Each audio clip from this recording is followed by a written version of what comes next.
Good evening, everyone. Thank you for coming to the regular select board meeting for the town of Casco on January 13th, 2026. If we could please start with the Pledge of Allegiance.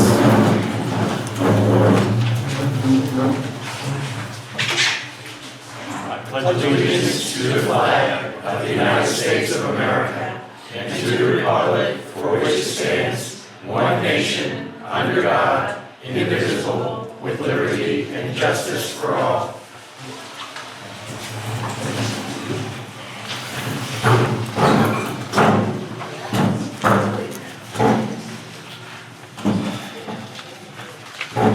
I have one amendment to tonight's agenda. We're going to bump number 7 a little bit further down our meeting.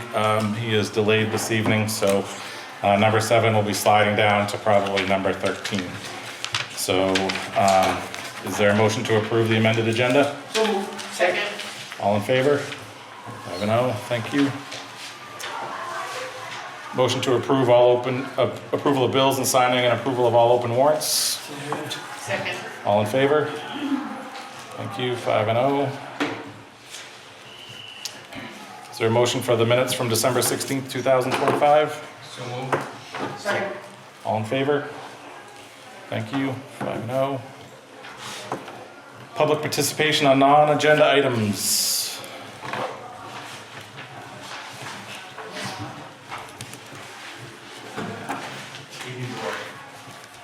So just kind of briefly, I've wanted to be here for the last few months and haven't been able to get here, but just wanted to express concern. I sat in on the capital improvement. Introduce yourself. I'm sorry. Yeah, I'm Rob Williamson, living on West Fountain Hill Road.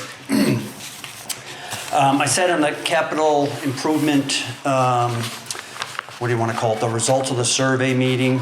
And I think, speaking with some of you that were there, I was really disappointed in the attendance of that. And, you know, we had such a big turnout, a fairly big turnout in the survey, but just no participation. And since I've been living here for the last 4 years, a lot of things like that, I hear it from you folks and others that, we've had another thing, lack of participation. We've got lack of participation. And to me, I want to ask the question to the board, have you, or has there been any discussions at your level, brainstorming or otherwise, of how to try to increase participation of our community? You know, when you look around, there's a handful of us that are working and making decisions, and it's just not, it's not healthy, it's not good.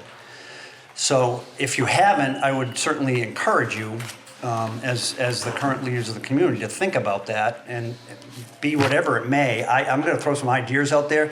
They may seem off the wall, but that's what I do in our business, is we brainstorm ideas and something to think about. You know, I don't know if even getting attendance to something like this, whether we can have giveaways, when you could entice people by tax rebates, $10 for showing up to a meeting. I don't know what it is. Provide food. Newsletter that regionally, it's a problem, right? I know. We're hearing about it from a lot of other communities. Yep. GP-COG is involved in a process right now where they're looking at some app technology where people can participate and try to get them to join in and try to reach out to them in the areas where they're focused right now, right? Yep. And it's an interesting idea to try to build a database of people that would participate in surveys or answer questions a few times a year about what's going on publicly, in our community. So that's kind of the behind the scenes things that's going on, and it's a discussion in every community. I would say that our community is relatively quiet, not a lot of problems. When problems arise, that's when people start snapping into paying attention. But at this time, I agree that it seems like it's the same 30 people that are doing it and getting it done. It's better than 10. So that's the stage of the game we're at right now. But it is a discussion that's happening here and happening at the town office and everywhere else. So we're, I guess when we're hoping that as you sign into things and sign up for things in town, there'll be a little tab that says that you're automatically gonna be part of an email list or whatever list Yep. to reach out and try to help us do the work that we're trying to do. Yep, okay. I didn't know if it ever been brought up publicly, but just wanted to bring that up. Yep, appreciate it. Any other comments for non-agenda items this evening? Well, if I just may say a comment on the last statement, that I think word is getting out because we're getting more and more people that are on committees. And a lot of the town people are getting involved. And like we said, unfortunately, they're not here. But our committees have grown so much, and I'm very proud of them. And I'm happy that they're stepping up. Thank you. Thank you, Eugene. Hi, Rayanne, Meadow Road. I was planning to read this tonight, even before I knew that Rob was going to make his comments. No, it's fine. It goes right with it. So I read this on Instagram. I don't know the person. I don't follow them, but somehow it came up in my feed, so I wanted to share it with you because I think it's really important. It says, if we all only do the things we love, the things that spark joy, the things that don't bring added stress, who does the rest? Who stays after to clean up, brings dinner to teachers, invites the hard kid to play? Who picks up the teammate whose parents work late, organizes the charity auction, works the volunteer concession stand? Who shovels the walk, paints the scenery, or babysits for the sick mom? No one, that's who. There isn't an army of people who find joy doing undesirable things. There aren't a bunch of adults with nothing better to do. There are just good people who are willing to contribute anyway. You aren't a people pleaser when you do something that doesn't excite you because you see a need. You are part of a community. When we fixate on what is good for us in the moment, we often miss what is good for us in the long run. Do we really want to live in neighborhoods where everyone only thinks of themselves? Do we want our kids growing up in schools where people only show up or care if they get paid to? Do we want to be part of families who keep score and love minimally? Do we need to wait for a tragedy before we're willing to pull together and make sure people know they matter? That way of doing things doesn't seem to work well at all. You don't have to say yes all the time, but you don't have to say no all the time either. You don't have to run yourself ragged, but it is good to feel a little stretched. We shouldn't protect our time and ease at the expense of humanity. If everyone does a little, the burden no longer feels quite so heavy for the few. If you want a village, you have to be a villager. And being a villager is inconvenient and hard and annoying, but it's also incredibly beautiful. Because a village shows up for each other in good times and bad and allows you to be part of something bigger than yourself. It's what so many are searching for individually, but it's found in community. So start small, put your name on a sign-up sheet, volunteer, invite, stop to chat, put away a few chairs, reply. Say yes, join a group, find a church, get to know your neighbor. Show up at the performance, at the funeral, at the game, on the phone, in the text. In life and relationships and communities, the little things really are the big things. So I just want to thank everybody here for being part of my community.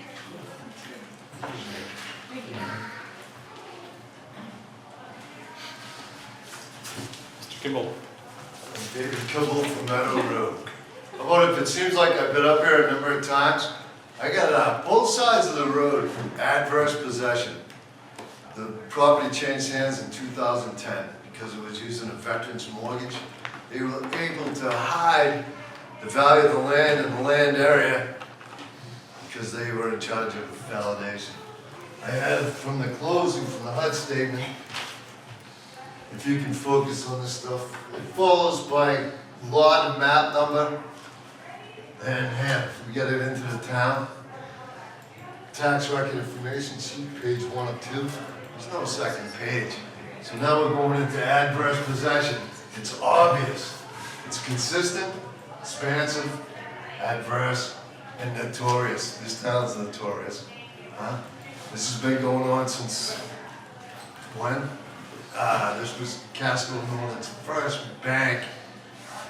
1826, I don't know. Early 1800s, Casco Northern was right out of this campus.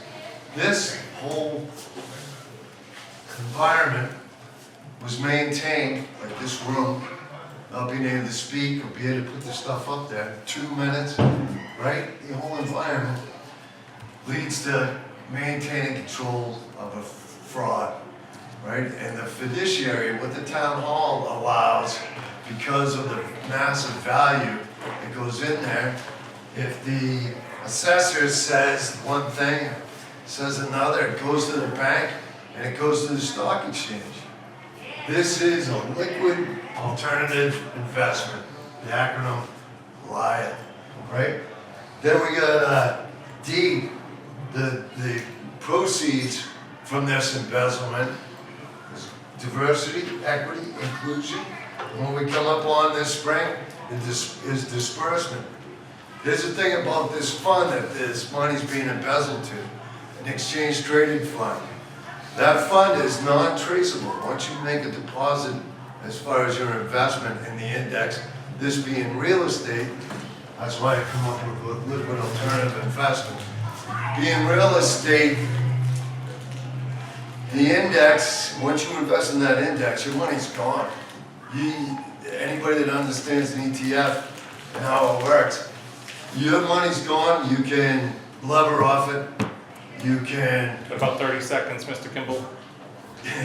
lever off it, you can pretty much hide any amount of money you want to put in there, and if you're on the payroll of this diversity, equity, inclusion, right? If you're on the payroll, you're putting money in there, you're getting it cheap, free, because all you gotta do is pay the property tax and you have the value of that property on the stock exchange. It's been happening through here.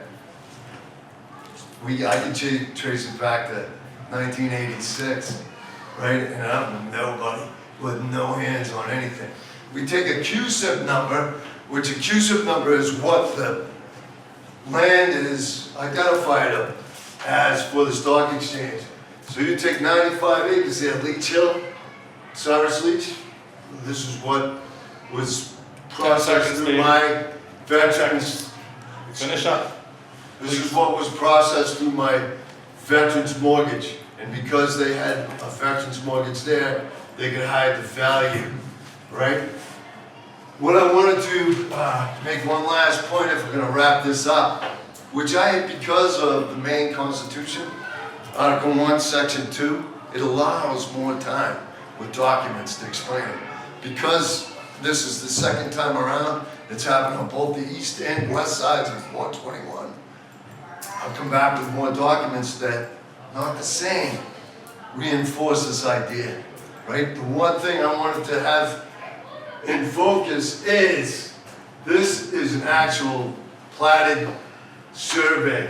Here is a map that the town's using that says they're gonna decide who gets what and where it goes, more or less. This right here is the exact same map. The legend or key is saying right here, and believe it or not, he can get that into focus, but it's saying that this survey company, the same one I have, the same one that's for a real survey, what this is saying is, this is only a outside boundary survey, which we have 121 and Leach Hill Road, right? It's only a boundary survey. What this is saying is the outside area exists, not anything interior.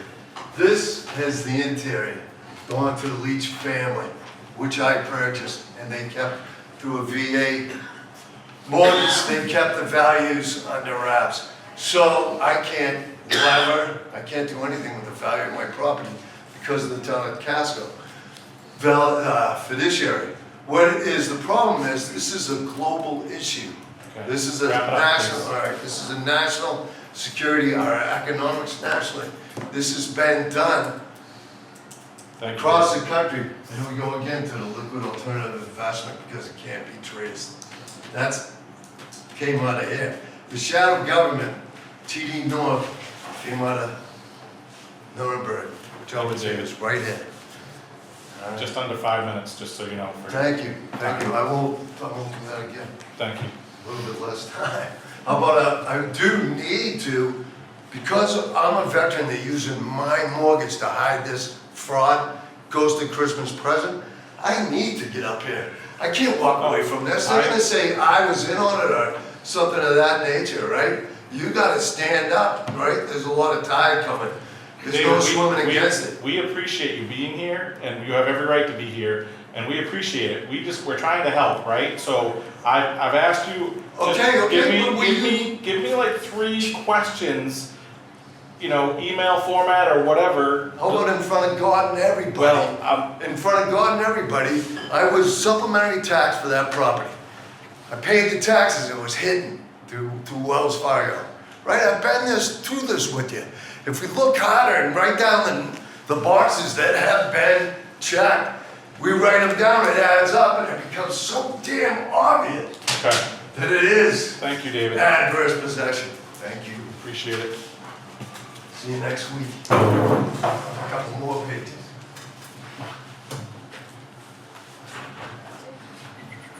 Is there anyone else for non-agenda item? 7 minute? Seeing none, we'll move on. Manager's update? I'll be on a pre-planned vacation, January 27th through 29th. When we started reworking schedules, I didn't check my personal calendar, and I'm sure, Dave, I'm sure you did.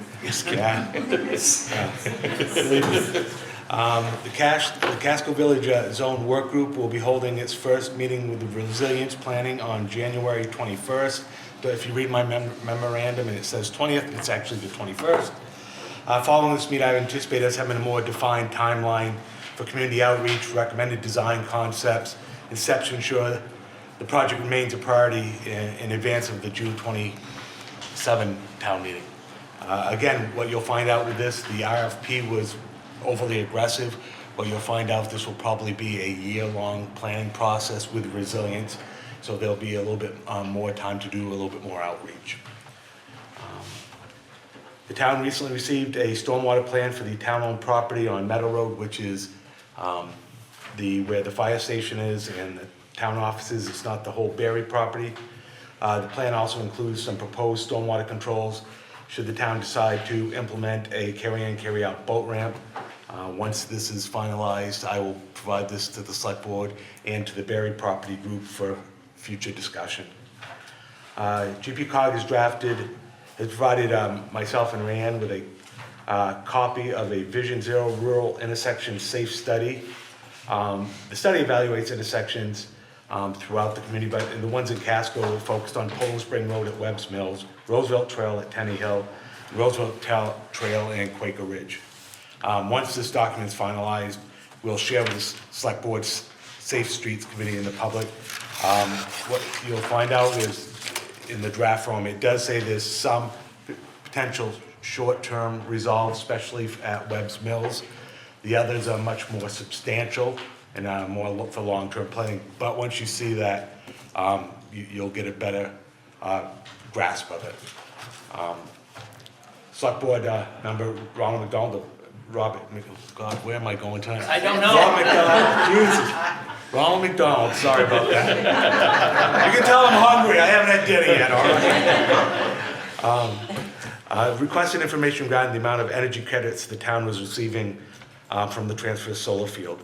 The town typically receives approximately about $2,000 in credits is what we're receiving. What that actually goes is to counterbalance what the supply is. It's not for them supplying it for us. This will be a dialogue over the next 3 years, because right now we don't own the solar field. And I should have had the exact amount, but if to purchase in the $300,000 range, we'll have to decide in 3 years whether it's worth the investment to purchase it or just keep allowing it on the property. Right now, the agreement is for 20 years.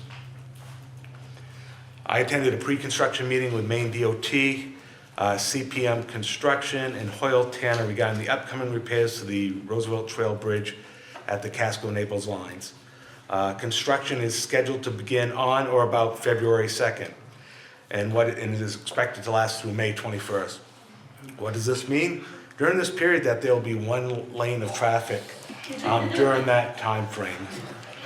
The one good part about it is they have to be done by May 21st, so that is a contracted date. So if you travel 302 in that area, just be advised you're going to be having controlled traffic lights in that area for the next 3 months. And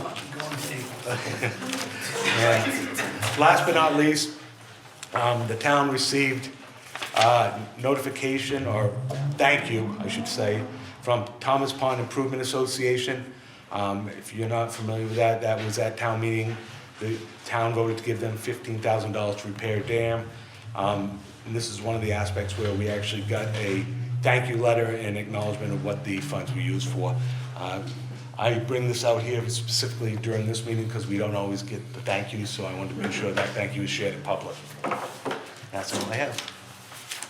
Tony, did the DOT comment anything about the go-around? Do you think that they anticipating people trying to go up over Tenny and up down and around, and are they anticipating that kind of? Yeah. No, I don't think, to be honest, they're looking at what their area is going to be and how they can change minimize the impact.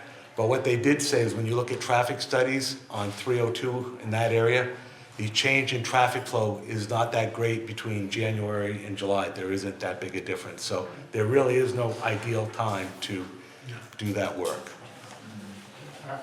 I agree with that, Tony. One thing I would ask, if we could go back to DOT and get a temporary light at Quaker Ridge in 302, because once you have a single lane of traffic, you're never going to be able to get out of Quaker Ridge. Yeah. Long ways away from that project though, right? Yeah, this is it's right near Tenny Hills where that bridge is, so. Oh, I'm sorry. Yeah, not the one Yeah, on Rainy it's- Casco. It's the one that crosses the Crooked River. Right, Got Yeah. it, sorry. all right. If I just comment on, you might want to improve the signage on Tenny Hill, no through trucks, Mhm. and upgrade that so that it's enforceable and crystal clear that there shouldn't be trucks going over Tenny Hill. Another quick comment on that. It's gonna come back to the town, right? When people don't know that this is happening, even though it's been on the agenda, there's been multiple public hearings for the past 3 or 4 years. I think it's important that we get some notice out there. Even though it's a DOT project, I think the town needs to do something soon, just to put that note out there. Already in the works, Rand. Any other comments on the manager's update? Okay, moving on, the select board will consider changes requested by the Veterans Committee.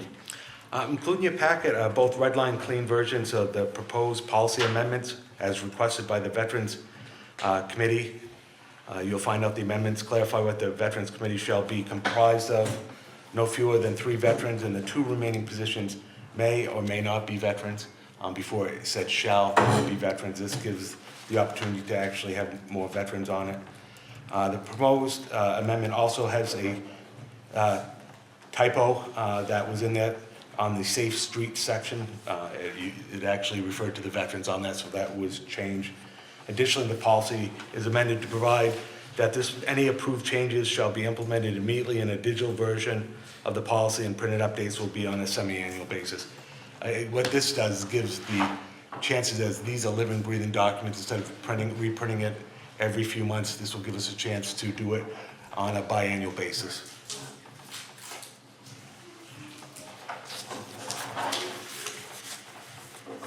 Action on number 6. I move the select board accept the proposed changes to the board, committee, commissions, and council policy as presented. Second. All in favor? 5-0. Thank you so much.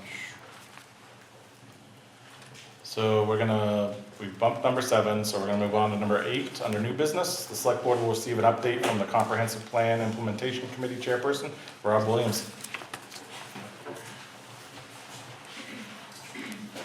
So thank you. Again, I'm Rob Williamson, chair of that committee. I'm just going to take a few minutes. This is not going to be very laborious, so I'll keep it brief. What we've been working on, just summarizing some of the thoughts that we've had. So the committee really has kind of come together. It's been pretty cohesive, working quite well. It's been very collaborative, open-minded. Things are going fairly well. Slow, maybe not as fast as I'd like them to go, but I guess it comes with government and stuff like that. But we are getting there, and we are picking away at things. Our members that are on that committee, many of them have kind of branched out and have have joined or participated in other committees, just as a result of the CIP committee, to make sure that, you know, the things that come out of our committee are getting pushed elsewhere. We've got people on the Casco Village Zoning Committee, the Berry Property Committee, the Water Quality Committee, which is a committee that we actually recommended and formed, and you'll be hearing from them next. And we also coordinated a meeting between Planning Board and Select Board a while ago that many of you participated in. So, you know, our task was to be kind of at the forefront and out there, and I think that's what we're accomplishing, and I hope you folks are seeing that as well.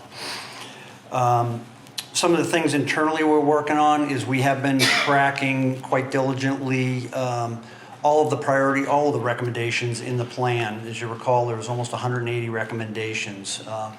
Last year, we kind of did a straw poll. This is just how we went about doing it. See if we get some consensus on picking off 5 or 6 items. Most of those have been handled and dealt with. So we were pretty successful there. We're actually going through the process now of trying to identify 5 or 6, kind of repopulate our list so we have something that's continually moving forward as we go. Many of them we found, as you look at the recommendations from the plan, many of them can be grouped. So actually, not only we're ticking off one, we're ticking off a number of different items that are related to that one, which is helping get through those recommendations, and with those recommendations we're pushing them off onto other committees and working with them. So that's been pretty successful. Certainly, after my comment, we are seeing comment earlier, we are seeing improvement though across all the boards in terms of communication, in terms of transparency, openness, and things like that. We love that, but it needs to get better, and we all need to keep working on that. Safe streets policies, we're hearing that's being discussed in just about every committee that's out there within the community, which is very promising. People are recognizing that's an important thing. Going back to the communications and transparency though, probably one of the largest issues we're going to be tackling next that you'll hearing about is, and what I spoke to is, how can we better improve the communications across the community and engaging more people and things of that nature. There's one entire section of the comp plan that's dedicated just to that, and that's one of the things that's high on our list for the next go round. As I mentioned, the current things, we are currently identifying the kind of the backfilling our list with priorities. We're going through that exercise right now. I've been collecting some comments from our committee this week, so we'll have some things to talk about next week. The next 3, 4, 5 items that'll be added to our list. And we're also we're engaged, or some of us are, Rand's helping with a lot of this, is for the planning of a community engagement event. I think you are all aware of this.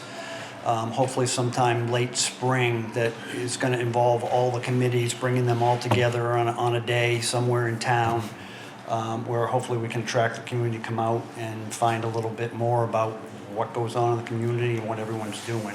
But our committee's taken a prominent role in helping pull that together.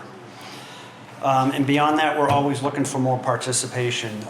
We have one new member. I think we have room for at least another, but we take more. Yeah, okay. And we would love the public to come in and sit in on our meetings. We have one continuous, steadfast public member that's there all the time, and we enjoy having him and his feedback. We appreciate that. But we'd love it if more people showed up. So, want to keep it brief, short. That's a brief overview. I'd be happy to take questions about anything specific, and if I can answer it, I certainly will.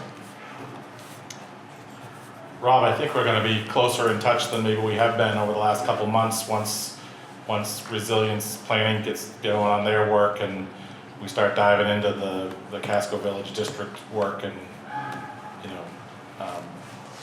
having all these discussions further, right? Yep. How do we help use their services to help us communicate with the public and all of that stuff. So I anticipate we'll be back to a more streamlined planning services and understanding what everybody's got going on at the same time. That's good. Our committee, we've got some members that are part of it and are really hot to trot on that too. And actually, as our committee, we're trying to help feed that fire we've been wanting to do it the last couple of meetings, we just haven't been able to do it, but do our own little exercise within our committee about what we would like, what the vision for the village center might look like. So the folks that are participating can take that to the committee as well. So we're trying to get very active with regard to that issue as well. Anybody have any questions for Rob? No, I'd like to say thank you very much. For the short period of time that you have been in existence, you have come a long way, and we appreciate all the hard work that you're doing. No, we appreciate that. Thank you. Yeah, appreciate it. Thank you very much. Thank you, Rob.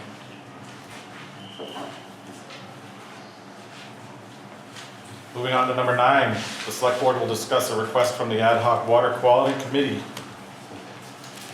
And first of all, I'll apologize to Tom. He sent a lengthy PowerPoint for the presentation, and we are having technical difficulties. So it's going to make this discussion a lot more challenging, and I understand that. Do the select board have the slides? Yeah. Okay. What I'll also share with them is, which is in the packet, is part of what our due diligence is what is being proposed. I provide staff and legal is there some concerns, where are the opportunities? It's basically a SWOT analysis. I have not given that to Tom or the group yet. I wanted the board to see it first. And again, as staff, what I would say, I anticipate this being a lengthy discussion over the next few months, because I think it's a critical issue, and I think everyone recognizes that. But and again, I think what the committee wants and what staff is recommending, let's make sure we do it slowly and do it right the first time, and not have to go back and re-examine. So I apologize for that part, Tom. Okay. So what I put together in this briefing package is basically an executive overview of the draft plan. And what I wanted to do tonight was hit on a couple of topics, go through the 6 chapters of the plan at a high level, get your feedback on, are we in the right direction, or do you have areas that you have concern with or things that want to be added? So, as Tony said, it's lengthy, but it shouldn't take us that long to go through it. First, I want to recognize the committee. We have 8 people who have spent the last 10 months doing a significant amount of work. We started from ground zero. We found no plans throughout the state. No other towns had a water quality plan. So we ended up starting from ground zero and drafting this from scratch. So with that, myself, the chairman, Sarah Monarch, who is not here tonight, was the vice chairman. Levi, where's Levi? Levi Thornton back there volunteered to be the secretary. Luckily, he didn't know what he was getting into when he volunteered that, but he has done a great job. Pam Edwards, who I'm sure you've never heard of before, she's been very involved, and she led the land use ordinance area of the plan. Diane Cormier, who's right here in front, led the watershed stewardship section. Jim Arshman, who is not here tonight, I'm not even sure he's in the country, did the testing and inspections. Eileen Tidd is over here, and Eileen did the shoreline documentation section. Maggie Daigle, who's not here tonight, worked on the education and outreach, and Sarah and I did the funding section. So we broke it down this way so that we could get this done in a fairly rapid manner. We're now at the 10-month point. We have the draft, and we're now reviewing it. So the stakeholders, one of the first discussions we had were, who are the stakeholders for water quality? And when you started discussing it and writing them down, it didn't leave a lot of people out. Every resident of the town, all the property owners, the local businesses, the road associations, the water associations, obviously the town entities, the planning board, the CEO, and then you get into the Portland Water District, the Soil and Water Conservation, and Maine DEP. So a lot of people are interested mainly because it's our lifeblood. People come here and stay here because of our water and our water quality, and we really need to work to maintain it. So our purpose. The purpose is to maintain and improve the quality of all our water bodies. And that's what we focused on. We have to do this. We can't replace it, and it takes a lot of manpower to make this happen. Major recommendations. The first is that the town establish a permanent water quality commission, which would be on the same level as the Open Space Commission. That's really what we're going to have to do if we're really going to tackle these water quality issues. The commission should be reviewing the inputs of all permits in the shoreland zone and providing recommendations, and all permits that have the ability to impact water quality negatively. So if somebody wants to come in and put in a 50-lot subdivision, we need to look at how's the water going to be drained? What is the stormwater runoff? How do we grow the town but also maintain our water quality? We have to do both. So how do we do that? In order to do that, we need to look at our ordinances. Do we have the right ordinances? Do they need to be strengthened? Are there some that are overstepping their bounds? What do we need to do to protect the water and the watershed, but allow the town to grow? And that's, I keep going back and forth to that because it's critical. The town is gonna grow, but how do we do that smartly, and how do we protect the water so the town will continue to grow, people will wanna be here? Because once the water quality goes away, the town goes away. We want to do this in conjunction with the lake associations, the road associations, and with our neighboring towns. We've already started discussions with the Raymond Waterways group. We've had discussions with all of the lake associations. And next month, we'll be bringing in all the lake associations to get their input on this draft before we take it to final. So slide 7 shows our lakes. So we have 11 lakes within the boundaries of Casco. And when I talk water quality, I mainly talk about lakes, but it also includes the rivers and streams and major wetlands. So out of these 11 lakes, we have 18 different watersheds. And each of those watersheds obviously impacts different areas, but they all impact the water somewhere.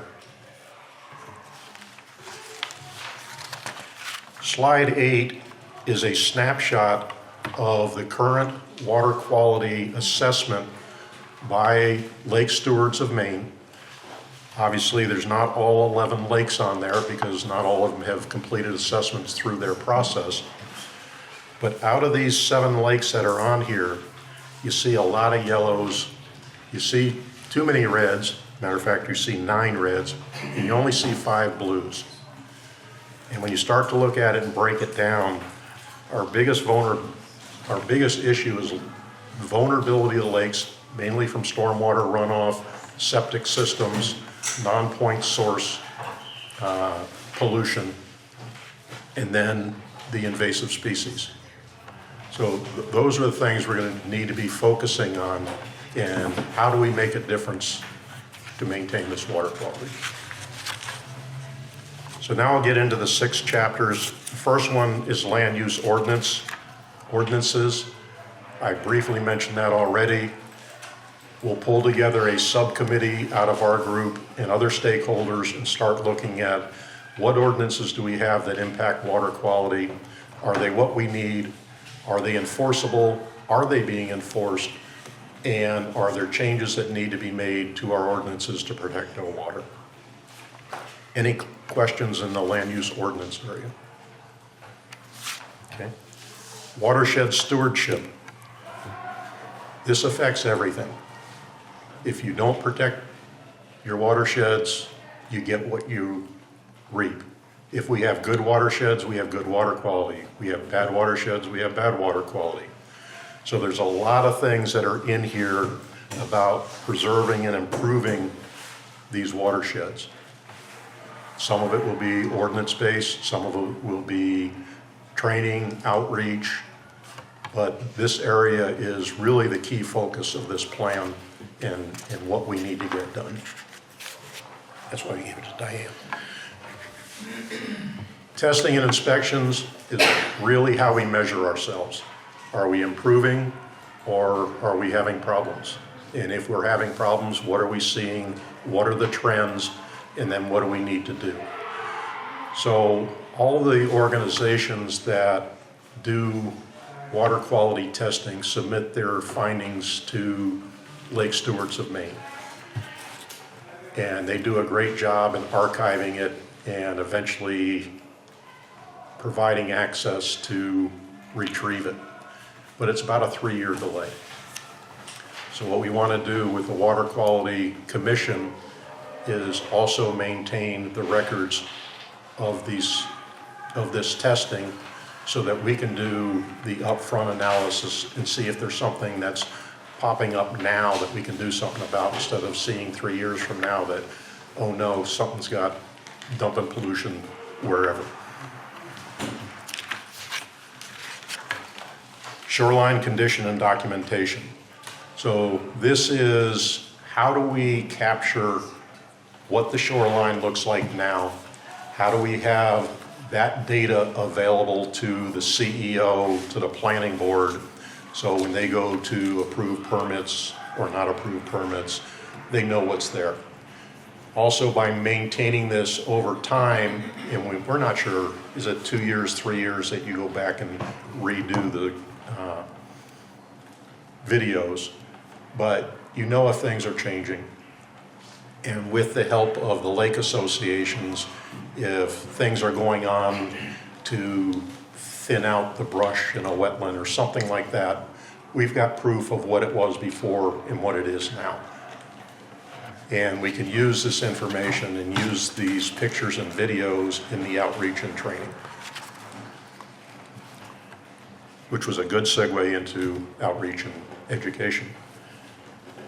So my personal opinion, 99% of the people who are stakeholders want this water to stay clean and usable. And a lot of the problems you run into are people just don't know. So how do we get the education out there? How do we do outreach to schools, outreach to lake associations, to road associations? Those are the things we're going to look at, is how do we do that? You know, do we get the hardware stores and the big box stores to have a lake-friendly section for lawn products? You know, those are the kind of things that I think we can do that will help out our water quality. The last section was fundings and grants. So last budget cycle, there was 3 lake associations and 2 organizations dealing with water quality that we funded to $16,000. What we would like to make the change is that we have a water quality budget line item that the commission manages. The commission would provide a budget line item to the town to be put into the budget planning process, and we would develop a fair and equitable manner to share the funding available with all the lakes so that we can get the testing done, get the inspections done, and help maintain that. It also takes this out of a donation section of the budget and puts it into a line item. The last part of that one is grants. There are grants out there available to lake associations and road associations. A lot of times those organizations don't know they exist. There's also grants available to towns. So the commission will be looking at grants that are available and getting the information out to the organizations that might be able to use it. We need to do watershed surveys. There's watershed survey grant money available. So then we've got to get that planned, get the grant in place, get the watershed survey done. Thomas Pond, or Thompson Lake did theirs 2 years ago or last year? Two. Very comprehensive.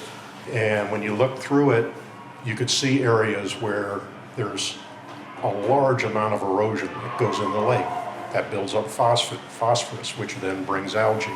So there's a lot of things we can do, and hopefully there's grant money available. So what do we have left to complete? One is to get the draft out to all the stakeholders. We got it to the select board in the town, and if the select board agrees, we're going to send this draft out to the other stakeholders and start getting their comments. And we're going to be pushing to get comments done. I had hoped the end of January, now it's probably mid-February. Then incorporate those into the plan by the end of February, early March, and provide a final plan for approval by the select board by the end of March. And that will complete our effort within a 1-year period. Recommendations to the select board. Establish Water Quality Commission. We can wait till the final plan is done, or we could do it now. Either way, it's up to you guys. This is, since I just brought it up today, I'm not looking for a decision tonight, but this is where we want to go. Review the Casco Water Quality Plan and provide feedback to the Water Quality Committee not later than the end of January. That's our goal. If we can get it in early February, that would be good too. And the same with review by the town staff. And with that, questions or comments?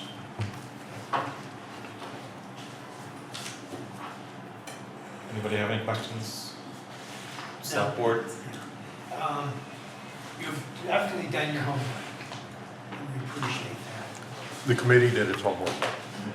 That was everybody. You Well, can't that's what I mean. get this far, The yeah. committee did the Yeah. homework. You've presented a concise plan, and now we will review it and get back to you. But you like I like what I'm seeing, but. Okay, thank you. As part, sorry, go ahead, Scott. I know working with you, coming to so many meetings and sitting in and that, I think they're an amazing group. They really are. There's a lot of knowledge in that room.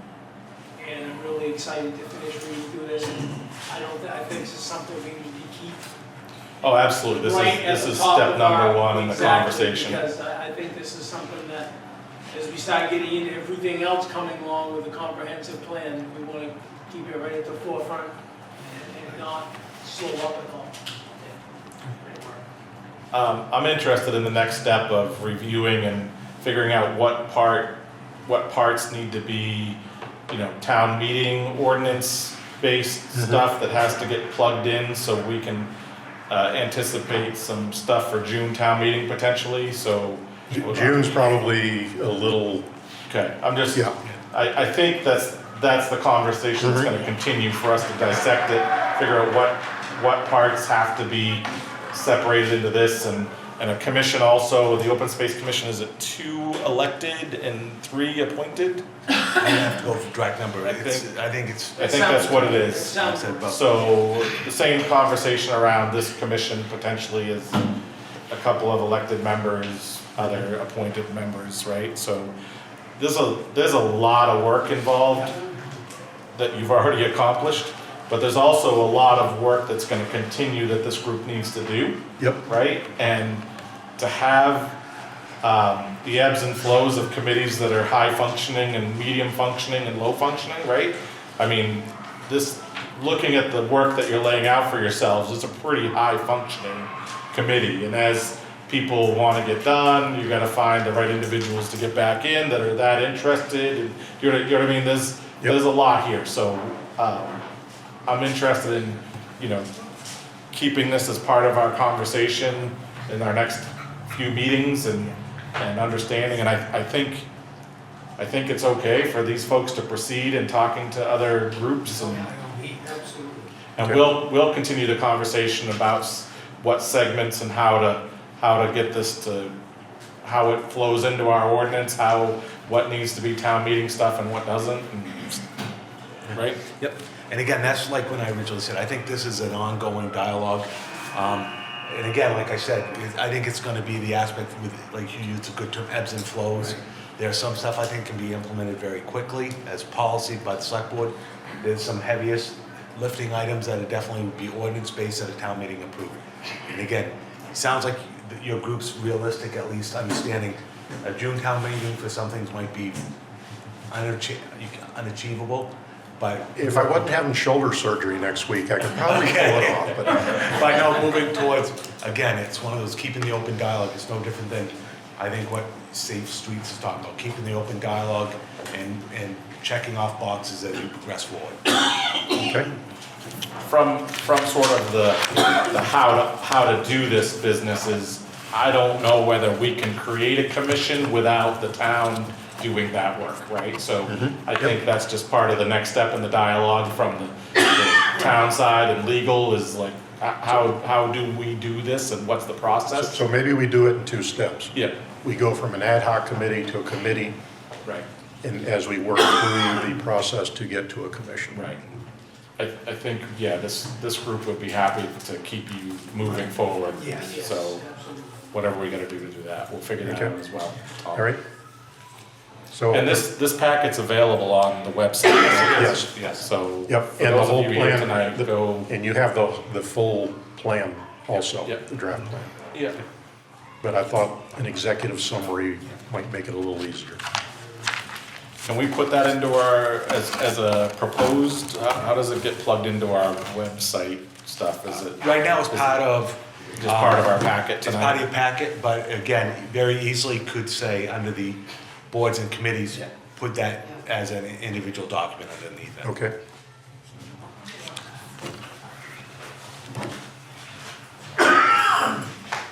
Cutting in line.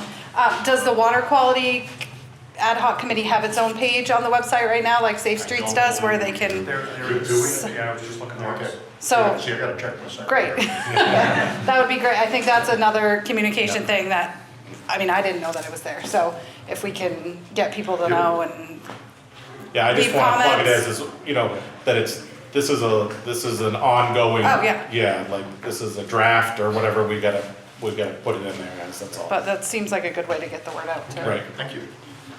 And I just wanted to reinforce this from the perspective of the implementation committee.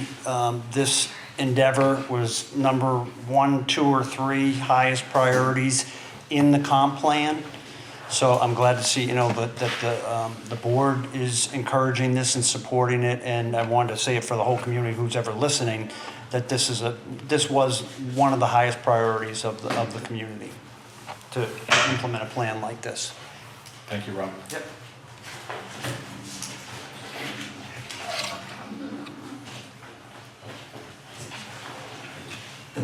Any other questions, comments? Seeing none, we're moving on. Select Board will consider the semi-annual town meeting warrant. Yes. In your packet is a draft of the proposed warrant. It contains 4 articles. You'll find out Article number 1 is the typical choose a moderator. Article number 2 is allow to municipal administrators or staff or state officials who are not Casco residents speak if allowed to by the moderator. Article 23 is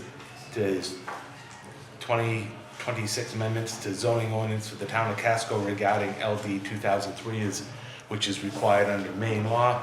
I will not read Article 4 because it is lengthy, but the best way to get to it, it is online, it's in your packet, but it basically is what it comes down to. It's a one question to deal with whether the town wants to approve the easement agreement that was talked out between the town and the Casco Public Library, to approve the contract zoning agreement that went through public hearing last night and was moved forward, to approve that request by the Casco Public Library, and to authorize previous transactions that were voted on at town meeting, which were 40 some odd years ago but never occurred.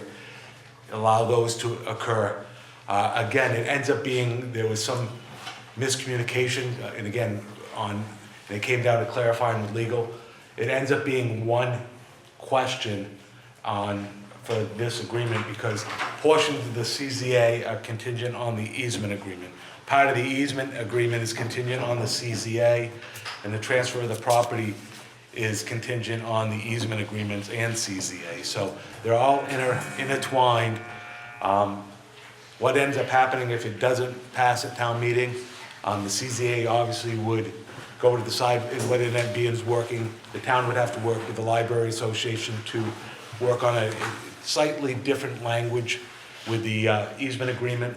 For those who aren't familiar, the easement agreement deals with basically who's responsible for what we're doing now and how we maintain what we're doing now. It's not changed anything.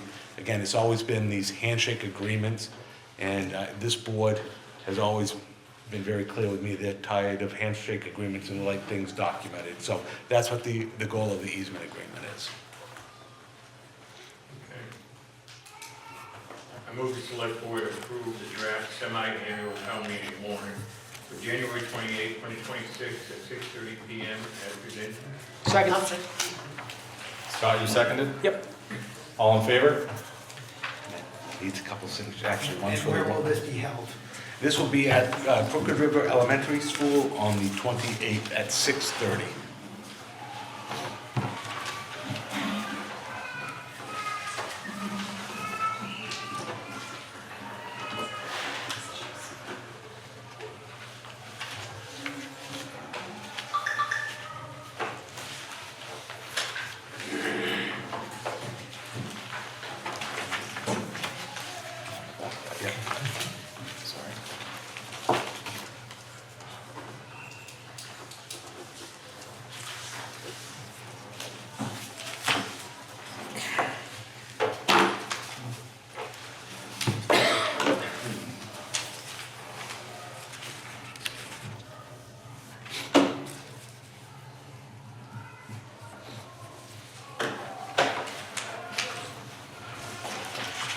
This document's available on the website as well?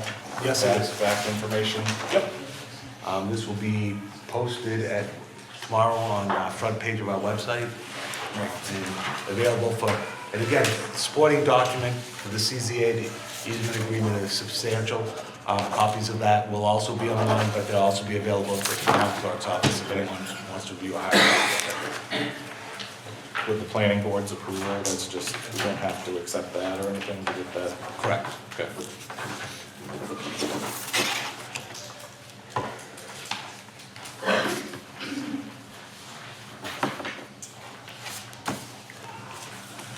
Okay, we'll see you in a couple of weeks again, right? The select board will discuss year-to-date financials. And again, so you'll find out article, item 12 will be coming up, but it's year-to-date financials. Again, for the finance committee, I apologize for the late distribution of this information to you. Year-to-date, the total operating budget is at $8.32 million against a budgetary mark of $14,470,000. When you look at that, that's not all municipal. That reflects what our portion of the school budget, what our portion of the Cumberland County budget, and our operating budgets in capital. That reflects a 57.73% spent to date, which this is moderately above the benchmark, which should be at 51.92. What you're finding out, a lot of this is front-loaded on accounts, so I'm not concerned by that. What you'll find out where a large one, I'll say like Cumberland County, is paid in one payment. Town controls budget lines are trending at 52.43%, and which is closely aligned to our benchmark there. Public safety is at 55.1, administration 55.4, benefits insurance 54.7, public works and roads at 47.35, attracting what you expect. Debt service is at 70.2, public assistance is 70.54, and the SAD and county obligations are at 61.47. What you'll find out, these are exceeding what the expected amounts are. for multiple reasons. Debt service is, we make one payment at a time, so you see that. Public assistance is contracted with Cumberland County. We pay the administrative fee up front for that. SAD in Cumberland County, it's at 61.4 again, because we pay the $700,000 to Cumberland County in one lump sum. Parks and Rec is operating at 38.2%, sanitation 42.29%, utilities at 38.8%. And planning-related functions remain well below the benchmark. Again, that you'll start seeing that go up a little bit as we are now using a per diem planner to help with the planning board, Doug Webster, and we will be using resilience for the Casco Village. So I would expect those numbers to start trending upward in the very near future. The one thing that is, I know has already been mentioned to me, is it looks like it's trending extremely high is IT services.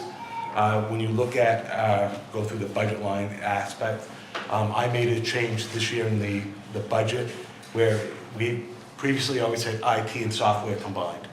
To me, that did give us an actual reflection of what we're having for software and or paying for IT service. So we separated that. Unfortunately, that transition took a little bit longer than I wanted. So what ended up doing, we still had to do entries into logs and journal entries as we were paying bills. So our accounts payable is just putting them into IT services. So what we have to do before we meet with the finance committee and the select board to go through it is actually divide it out and have an accurate reflection. You'll find out the vast majority of IT software services is our software. Municipal, government, websites, everything, nothing is inexpensive when it comes to software now related to municipal work. So. And does that include the professional services? Because that's out of whack also. Yeah, again, it would be... Those two seem to be constantly out of whack. And again, when we get to the aspect, I'll gladly give a more detailed report on that again, and can show you exactly where everything is going for that budgetary aspect. The one thing you'll find out is when I say with the fire, there are a couple aspects. If you look through there, where you see items that show a zero balance, and they will have a $13,000 aspect. Some of this is data entry mistakes by clerks. Again, journal logs will change and be zeroed out for when we get to the finance committee and select board here, so you have accurate numbers for that. Town's year-to-date total revenue.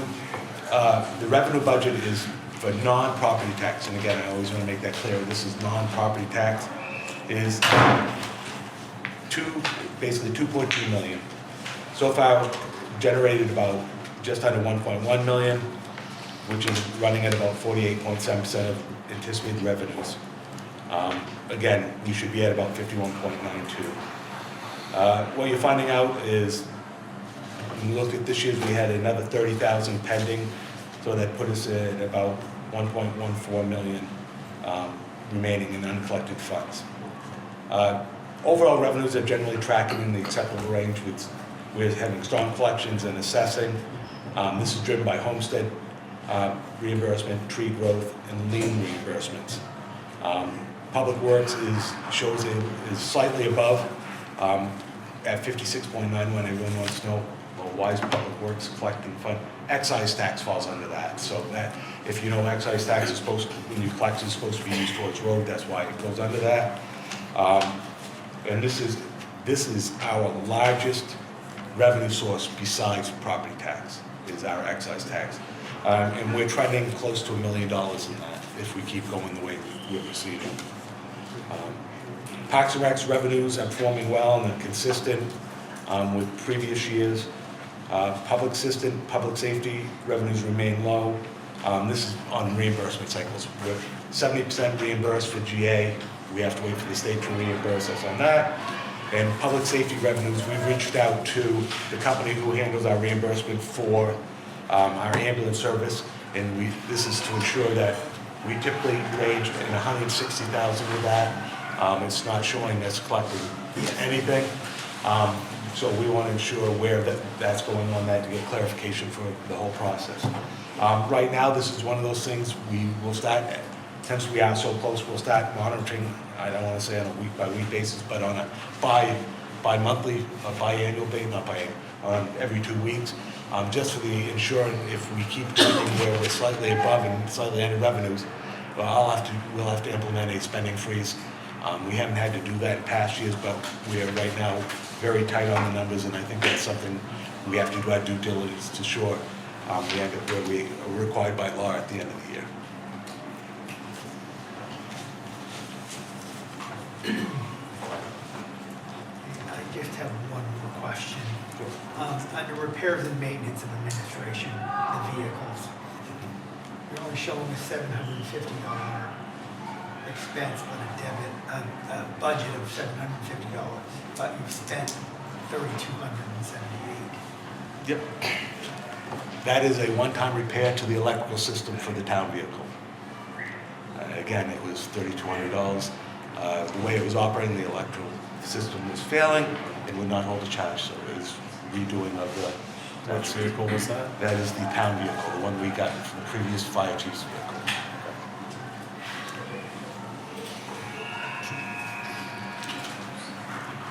We'll get a chance to keep this on our next agenda if you guys Yeah, want sure. to get a chance to dive into it more and ask more questions. Is there any other questions on this No, tonight? not tonight.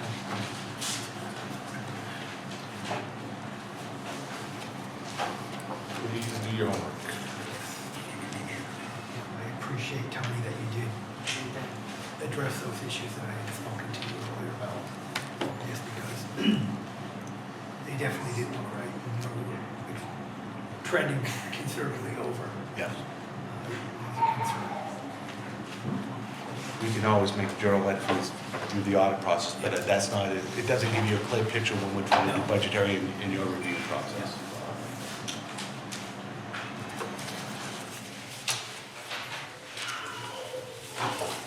Do we want to, I think I saw. Yeah, he just came in. Did he just come in? Yeah. Do we want to do that? Yeah. Yeah, so we're gonna jump back to number 7. Select board will discuss with Sebago Fiber current status of fiber optic installation. Ready, Andrew? I see him pulling stuff up, so. I probably need a minute to plug into your projector. We're having technical difficulties tonight, so, Okay, so there's no projector? no. Okay. Thanks, but I have some great slides that I will have to email you. guys. Okay, perfect, now make sure they're posted. Is there a Zoom meeting I have to please share with the board members? No. Okay, so they can't see the screen at all? No. Okay. I'll be able to see. You can try the HDMI, it might work on Yeah, his. we can give it a try, yeah. Yep, will it take a minute or two?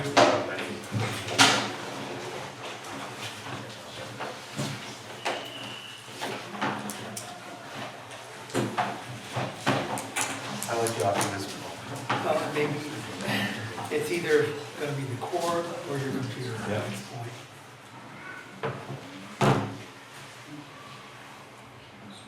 Or maybe the whole projector thing is doesn't even turn it on. I see something coming on. Okay, there it goes. Yeah. Yeah, see? Is it possible for me to ask somebody to be my slide person? I was in the hall battling my own road circuit. You want a micro over here? Or could I be mic'd over here?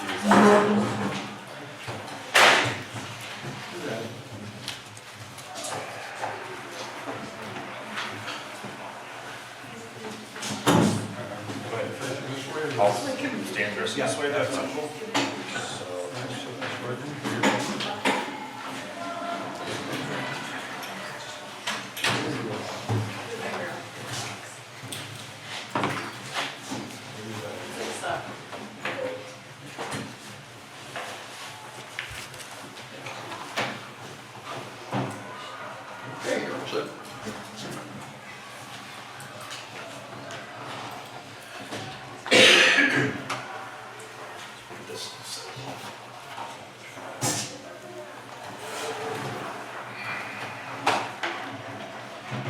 Don't forget my phone was underneath this.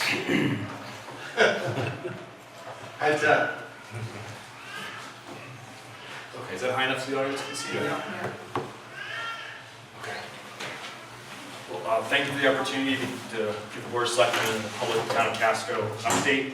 I'm Andrew Davis. I'm the owner and principal engineer of Sebago Fiber. We've been working on this project in town for, I guess, well, just over, I don't know how long at this moment. Let me give you some updates on what's really going on, because you may be seeing our trucks from both our company and our contractors around town. The first photo here is actually from in Raymond.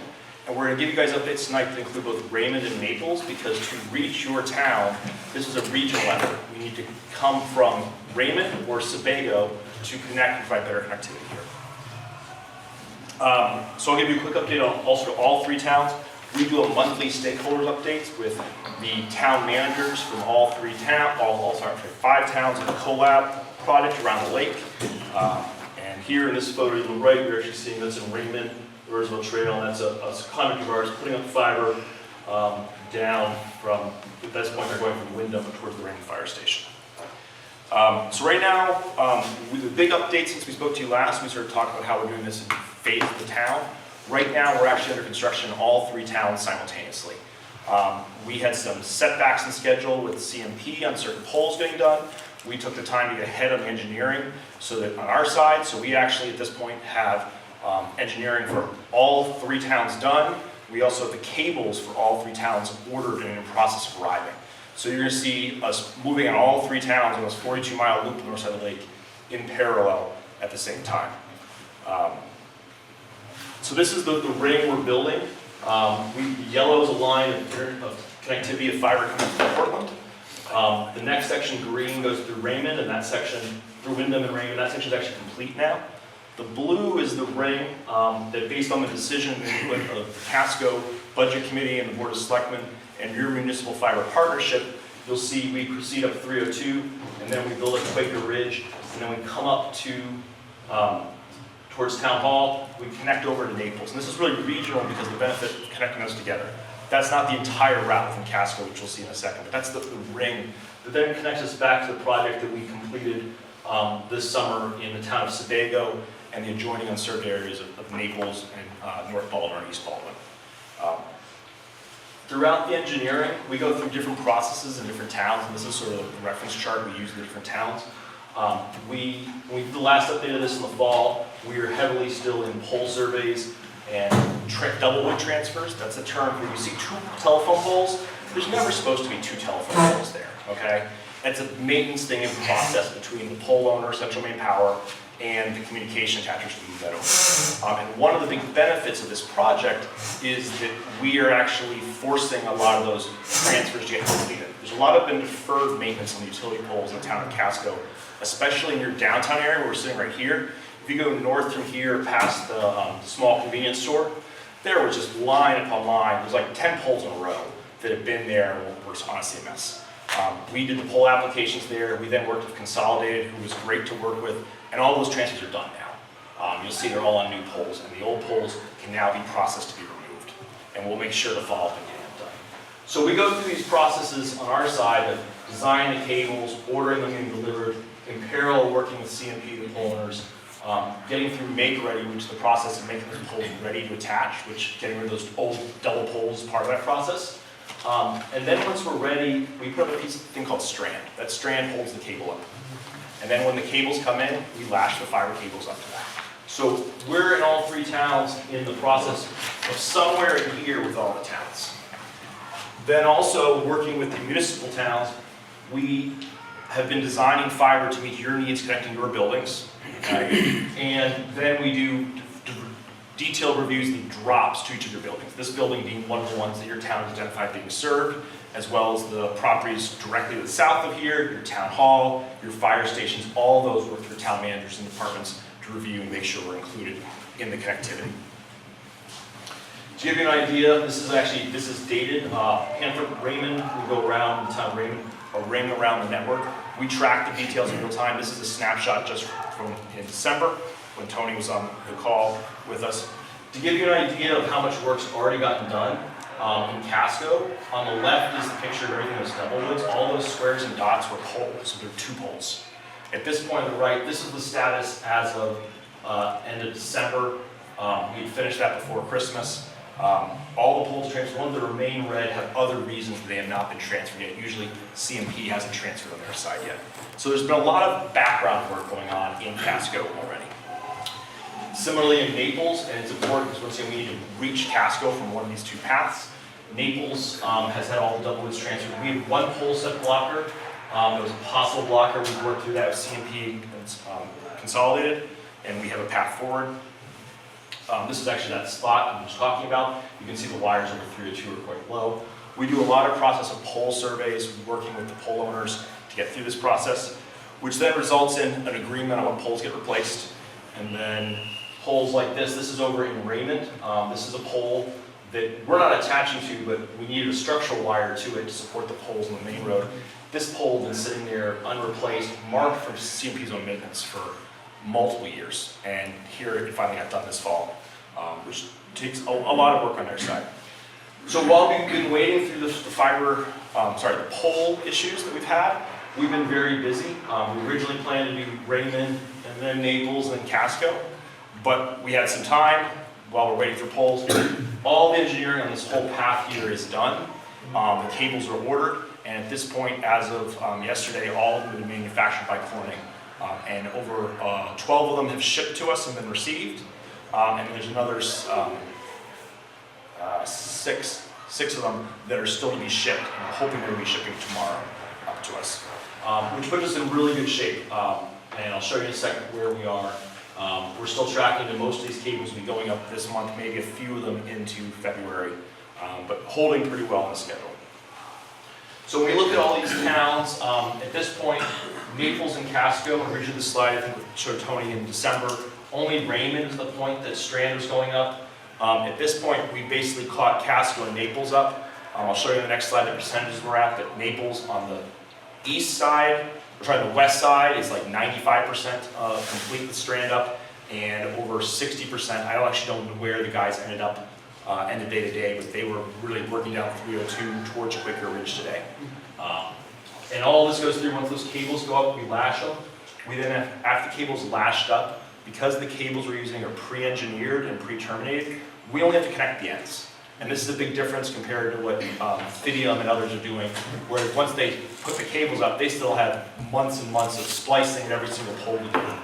It's how we're able to move a lot faster. So you'll see us splicing. One of those locations is a town hall where there's a cabinet, and then there's testing that goes on. And we'll literally be lighting up road by road and cable by cable as they get completed. So some portions of town will get done first, and you'll start seeing people be able to be activated in those areas, while other areas will be a little longer.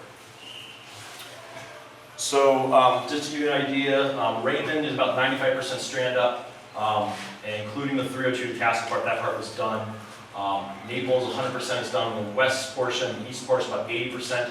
Casco, I need to figure out where they ended up on Quaker Ridge today. It's probably well above 60% right now on where the crews are.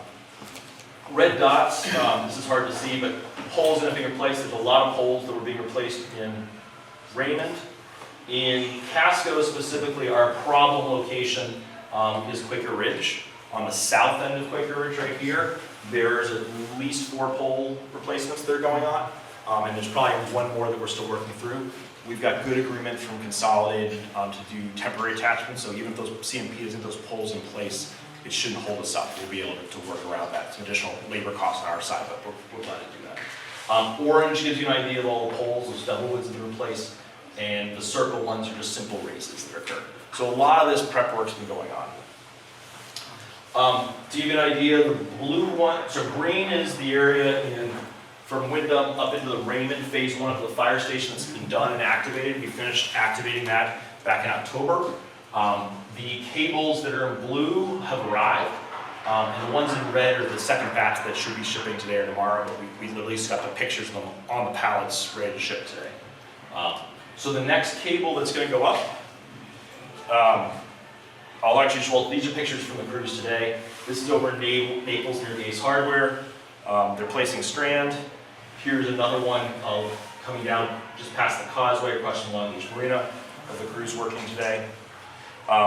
Just so you're aware, we've been communicating this to the town manager and to DPW as our crews are working around. We do have trim that will be going on. We've been doing trim in Raymond and Naples, and that will probably start on Quaker Ridge and Casco.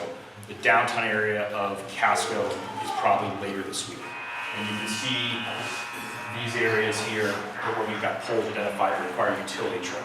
Utility trim occurs in two ways, either in the comm space in the air, or if the growth from the bottom is up directly into the trees that create a safety issue, then we do the trim from below. Most of the time, it's always in the utility right of way, sometimes it's also in the town's public way for the road.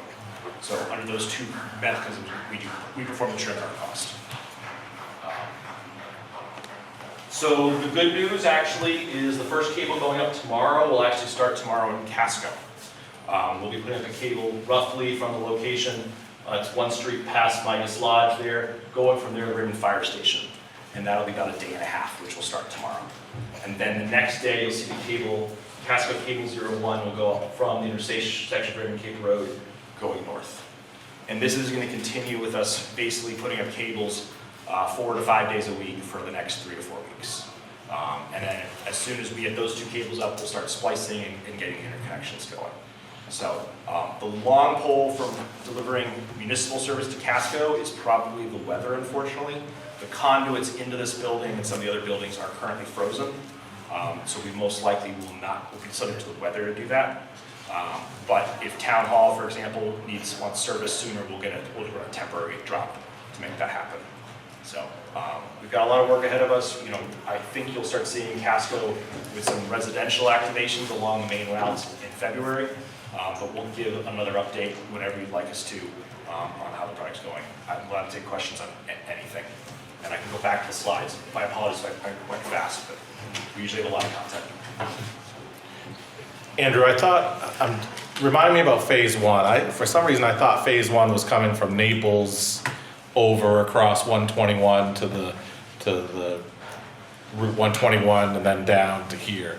I'm just trying to remind myself. Looks like you're going over Quaker Ridge Road in that loop? We've used the term within Casco. Phase one originally, as Mr. Ward proposed it, was up 302. To come down 302 and not go up there. The Board of Selectmen, based upon the feedback from the Budget Committee, I believe, asked that to be changed, and we received an email right beforehand and we agreed to it. We did not come back here and represent, we simply accepted what you guys requested. Your committee's asked us to connect the town building to the top, right, which then from a network point of view caused us to commercially invest in Quaker Ridge, because it was very important for us to connect the two. So the question I believe that Mr. Ward may bring forward, or the board may discuss in the future if you're interested, is if you want to do a phase two that does include that 302 section. That 302 section does not really have commercial viability otherwise. There's just some big gaps. We will, from where we build the network, be able to serve the northern portion, and we will serve the conserve the waterfront portion from here, because it's actually served out of power from here. But the question becomes, is the town of interest in finishing the 302 spur? Okay. In the future.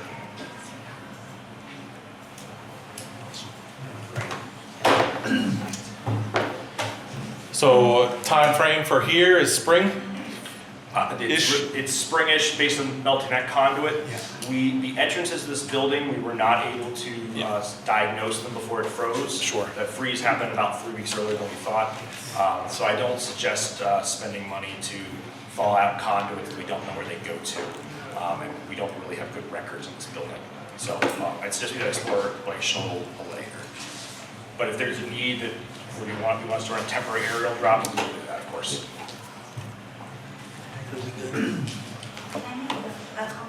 Sure. You gotta go to the microphone though, Eileen.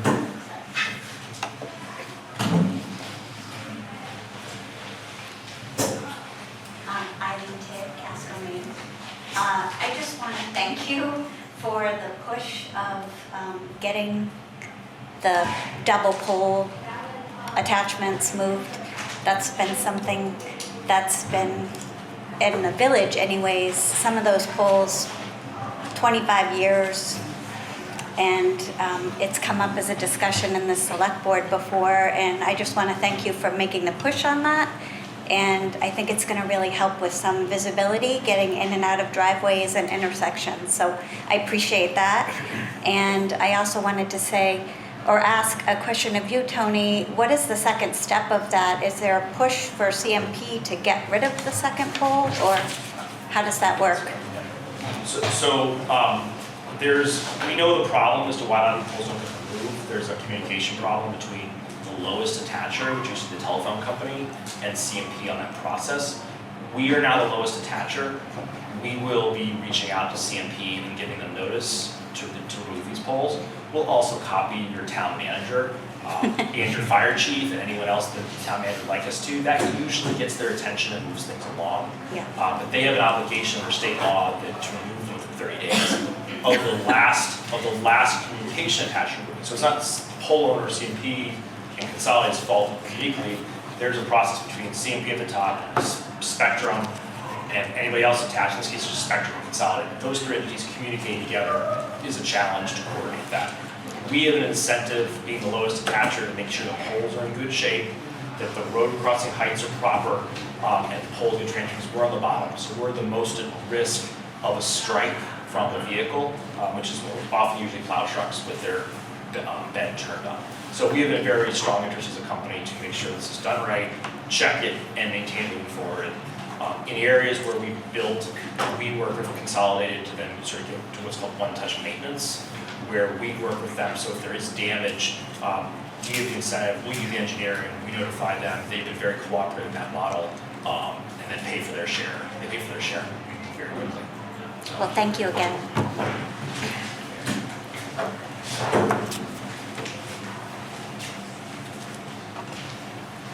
I have a question. I'm Eric Dibner. The poles that you're talking about are only on the routes that you're working on, not on other roads, correct? So when we did the licensing in Casco, the sales poles are at Crescent Lake, we went ahead and asked them, submitted the pole applications, even though we're not building a cable there yet, we went ahead and licensed those poles to cause those replacements to occur. So we're doing them in areas where we anticipate building, and we've licensed poles that are beyond just the area we're attaching to immediately with this project to be proactive. So we're optimistic there will be enough signups that we build that cable, but anywhere there was a double wood that we found in Casco, we've applied, and it causes them to move forward. You're not adding any poles, you're just removing some? So we are a licensed pole attacher. We attach the existing poles and work with the pole owners. We don't place poles unless it's a pole, such as we're discussing, to hold our own cabinet. So CMP and Consolidated Communications, they jointly own the poles together. In general, we do not build new right away. Thank you. Hi, Diane Cormier from Watkins Shores. How are you going to communicate to the public that your service is available to them? So I can pull up the outreach that we're about to start. So we've done a lot of outreach in the past. We've been kind of quiet for about last year. Brandy, who runs our community engagement, has a campaign they're about to start. You'll see right now, we started doing posts on Facebook, on existing groups. We have advertising that will start in both the Cinnamon, Wyndham, and then proactively on streaming platforms as like TV type ads. So no mailings or anything like that? We also do mailings working with the town. If the town would like to provide us those addresses, all the information is online on SebagoFiber.net, and you'll see a lot more proactive reach out. And it's up, as a partner with us, the town, if you have suggestions, we are glad to do the work. If you have a way, the best ways we found is community associations, road associations that already have good ways to reach their people. Brandy will work with the officers there, generate an email, forward it to the officers, and the officers can send it out to that road association. That seems to work the best. Okay. Andrew, since Diane's up there, like her road, if you're coming up Quaker Ridge Road, Yeah. her road is one of the roads that Right. comes off from Quaker Ridge Road Yeah. and wanders into 40 or 50 homes or something like Yeah. that. 67. Yeah, so, okay. So I guess that's my follow-up question is that neighborhood potentially gonna get serviced and in what time frame? So we build out from the main cables based on demand. So what we really need is people to engage and share the links with your neighbors to our website. you go sign up, there's no commitment, we just want contact information, the expression of interest. Yeah. And then once we know that we have a time, we're ordering that cable basically, then we're looking into service agreements, which is then the point of its obligation. So Brandy is the person that if we wanted to get more information, You to just communicate with her. info@sebagofiber.net, all the email address, all the phone numbers go back to our core team that she leads. And you can sign up without talking to a person. You just purely on the website and give us your contact information. You're welcome to call if that's what you prefer. She's available to answer questions and does a great job. We have a lot of materials online. The things we do very differently from others is we provide you a high-quality Wi-Fi router. We don't charge extra for it. Our prices are all on the website. You don't need to call up and haggle us for a deal. We publish the price the same for everybody in the town, all the towns. There is no installation fee within the Casco as part of the initial rollout because the town partnered with us. The only place it would be cost is if you have a driveway that's over, I think, 250 feet and we have to do a special along there, then we charge basically the cost of materials. So if you have underground wiring from the... You know the hard questions. Underground is the challenge. That's the other case, is that if you have underground, we require you to have a conduit available to us with a pull string in it, which you can have an electrician do, you can have a conductor do. We have some capabilities to reuse an existing conduit, but if they're frozen right now, we're going to be waiting till spring to look at that. The biggest delays we have is when homeowners tell us they have a conduit and then we go to proof it or test it, we can't get through it, and we find it's crushed. Yeah. We have contractors who will come and give you a price to do that. That's the most expensive thing. And highly encourage town planning boards to change your ordinance for subdivisions to require common communication conduits. We've been saying this to every town, to Maine Connectivity Authority. I was talking to a developer today in Sebago who's building a 4-home subdivision, and he called me up and said, I got an open trench, we put a piece of conduit in. Great, that solves the problem at 1/10 of the cost of coming back later. Good, thank you so much. Yep.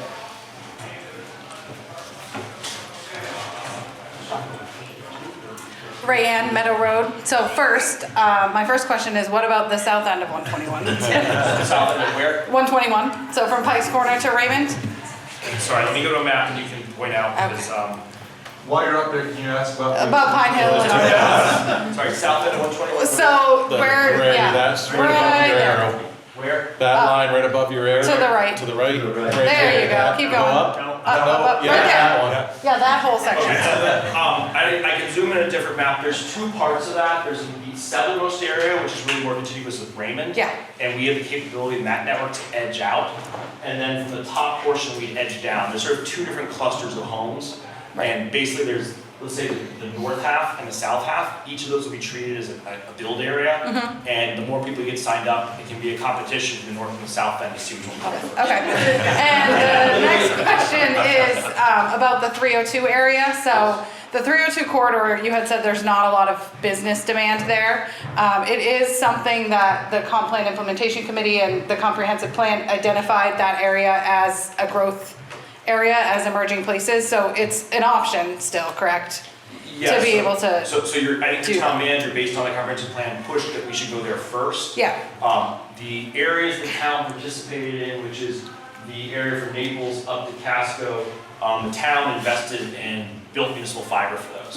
The town still has the option to influence by saying, hey, we want to build a few more miles. For example, the southernmost fire station is not connected on the network. Right. currently. So the town can choose to accelerate that if they want. We will finish what we're doing here, and then we're going to edge out from the main cables, and we would look at the challenge of that area is simply the homes are all, you point to Sebago, it's a different issue, but you have the homes that are along here, and then you have a cluster of homes here, and there's a cluster of homes here, but in the middle, there's nothing. Right, okay. So that's where the partnership really makes the most sense, is to close that gap. Yeah, and is there a time frame where that has to be determined? Like if we're looking at it for comp plan wise and it's a growth in the next 10 years, is that still an option in 5 to 10 years? Or is this it has to be done, like on your end? On our end, we could build it at any time. Okay.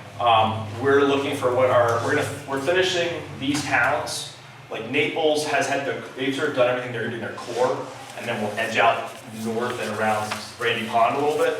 Raymond has some other edge outs, but they basically already the most municipal fiber. The part that's municipal fiber left is if Casco wants to do that phase 2 along 302. Okay. And I don't know what the town manager intends to do, but it could be this budget cycle, it could be next budget cycle, whatever you guys want to discuss. Okay. And that's what it's gonna come down to, is obviously about, do the financial aspect and the Right. budget aspect. Do we do it this year, do we push it out another year? And the other aspect is capacity for Sebago Fiber. They've done a lot of growth very quickly and Yes. don't wanna wear our hand out too much also with the way. You guys are first on the list. We have 2 other towns that have approached us, north and south of here, that we could look at, but if Casco wanted to move forward in the cycle, you guys will get to go first. Okay. So it's just something as we're looking at trying to bring business in, having that option is a big deal. So just making sure it's available. Thank you. Andrew, I've got one more question. You mentioned in the past that we, potentially with that fiber being here in the village, that we could potentially improve cell service connectivity or something, and I'm really interested in that part of the conversation. Everybody in town is. Yeah, so when I sat down here and was trying to use my laptop to update my slides, I noticed I was in SOS mode still. And I jumped on the little bit of Wi-Fi you guys have, which is slow but workable. The first thing I would say is the town should really look at putting public Wi-Fi within all your buildings, which is under your control. And I think Tony and I have a meeting that we had scheduled with your IT partner about that and talk about the buildings and what to do, because the town will own an IRU or a vocal right of use to connect all the buildings. And we highly suggest you guys connect all your buildings, build one Wi-Fi network there, and then you'll have enough capacity and internet bandwidth to make that available to the public so that people can use Wi-Fi calling to close that gap. The second part of that is you can reach out to AT&T is the best example. The town manager in Fryland has worked, and he's actually with AT&T and received for free AT&T microcells, and those have been placed in all the town buildings in Fryland, and that gives them coverage in those buildings. And that can run over your commercial EDIA service if you get that from us, that then connects it. So you can cover those gaps. Then beyond that, we are talking with multiple companies to partner on giving them dark fiber to get to those towers. I do know that there is some an upgrade to 5G going on in the area, a number of the cell towers, but that doesn't necessarily close any gaps. The other thing I'll mention, I was discussing with Maine Connectivity Authority in Drive Up. MCA has been running a cell phone gap analysis program, and hopefully you guys participate in that. If not, I'm glad to give Tony the list, and there are very soon emails from town managers and fire chiefs on what the needs are of the towns, where the gaps are. They're producing a report for the whole state that will be out this summer that covers those gaps, and then they intend to work with industry to help push to resolve that. So the backbone will be here. The question is getting those carriers to do something beyond what you can do in your buildings. Right, so the AT&T conversation is a conversation we need to have, okay, so. And I can give you guys pointers, and you can follow. You can definitely do what Fryland did and put microcells in those buildings and solve that. And that's sort of tied to AT&T FirstNet as the way that's done. Okay. And our fire department is switching over to AT&T FirstNet Yes, base for I that. I will be next week, so. Sam Brown in Webb's Mills. This is following up on Rand's question. So it sounds like there's opportunity, once the cable is in place, to, like you were referring to on Quaker Ridge with Walking Shores, to do an extension off of the existing cable? Edge out. Edge out. Edge out, So yes. what's the potential for edging out from, say, Pike's Corner over to Webb's Mills? Or is that more of a brand new So contract? you're talking about up here where it says Crescent Lake on the map? Correct, yeah. So that area most likely will be served from Raymond. So up 85. From right here coming up, yes. Yeah. There's some summer camps here, there's a campground that are talking to us. We're hoping to get some of them as sort of anchor customers there, which would then encourage us to come up from the south.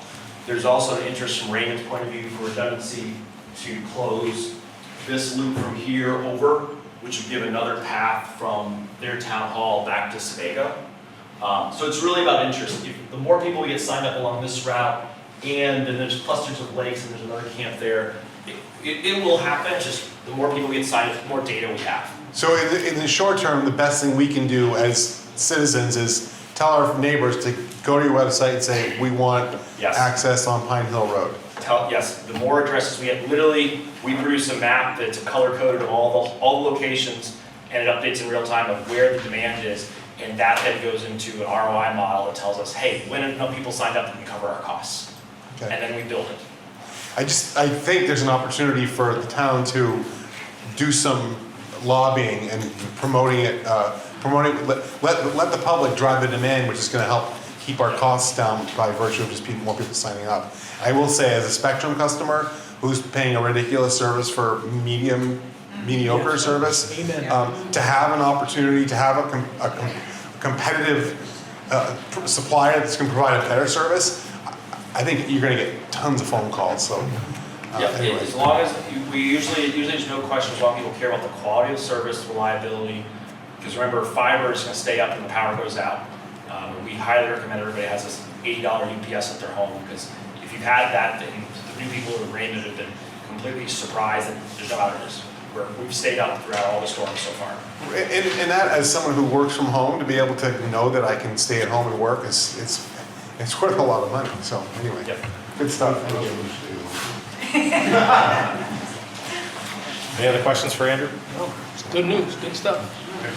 Thank you for the opportunity, thank you for all the great questions. Thank you.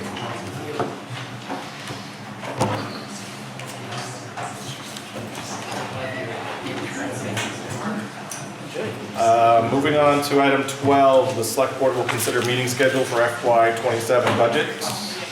Yep. Included in your packet is what staff and I are recommending for a joint workshop between yourself and the Finance Committee for the FY27 operating capital budget.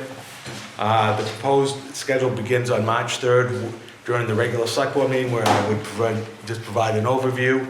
After that, we would recommend focus sessions occur on March 9th, 10th, and 16th to review department budgets, including fire rescue, public works, parks, cemeteries, in all departments. This would hopefully conclude on March 23rd with a final review and wrap up. There are obviously some other dates that are provided on there as needed, 24th, 25th, along that line. And that's because if there's snow dates, or if there's discussions go more than 2 hours. Typically what we do these workshops, they're capped at 2 hours. If it ends up being longer than that, it would just need for additional meeting dates. And then last year, I believe the Finance Committee used one of those dates to do some of their internal discussions before making recommendations. Hi, Tom Mulcairn, Finance Committee. We've kind of had an ad hoc little session back here talking about the dates. And one of the things that we'd like to see is a workshop in February that gives us an overview of the big items that are coming. I mean, what is yourself and the department heads thinking about? Because this is a fairly aggressive schedule. When we hit the 3rd, we're on a dead run to get through this stuff. And it's pretty fast paced, as you know. And so if we could have a workshop in February, then we'd get an oversight of, okay, what's coming? Are we looking at a contract deputy? Are we looking at a new fire truck? Are we looking to add more personnel to public works? Are we looking at a salt shed? Those type of things that those discussions you're having, and that while your plans may not be finalized, at least we have some insight into what we will be thinking about and what will be going, so that we don't sit in a meeting kind of flat-footed. So I don't know if anybody else wants to add to that thought process, but. If that's something that, the Finance Committee wants to do, is set up a time, and again, I would say, not at the beginning of February, but, mid to late or later February, let me know and I'll put it in my calendar and provide you that information. So Sue, maybe you can survey everybody and pick a date. That I follow up with Tom, because I think with it this year that we need to, I will make, some core decisions. Are we going to renovate the fire station, or are we going to start with the proceedings and to talk about the new one, Because I think that's been on with the burner now for 3 or 4 years, and I think that we need to make a decision whether we're going to go that direction or we're going to go in the direction of a renovation. And, because it took, 3 years to make a decision on Brown Avenue. with what we're gonna do about that. So I think it is time, and it would be good, because like what Tom said, this is a very aggressive schedule. And, that if we had some of the insight, before, that would be good. And are you all right with that too, Tom? Okay. And I'll just check with Carol, and I'll work with you, Tony, and we'll come up with a date. We'll probably after like school vacation, because I know there will be some people, that won't be around, so, okay, yep.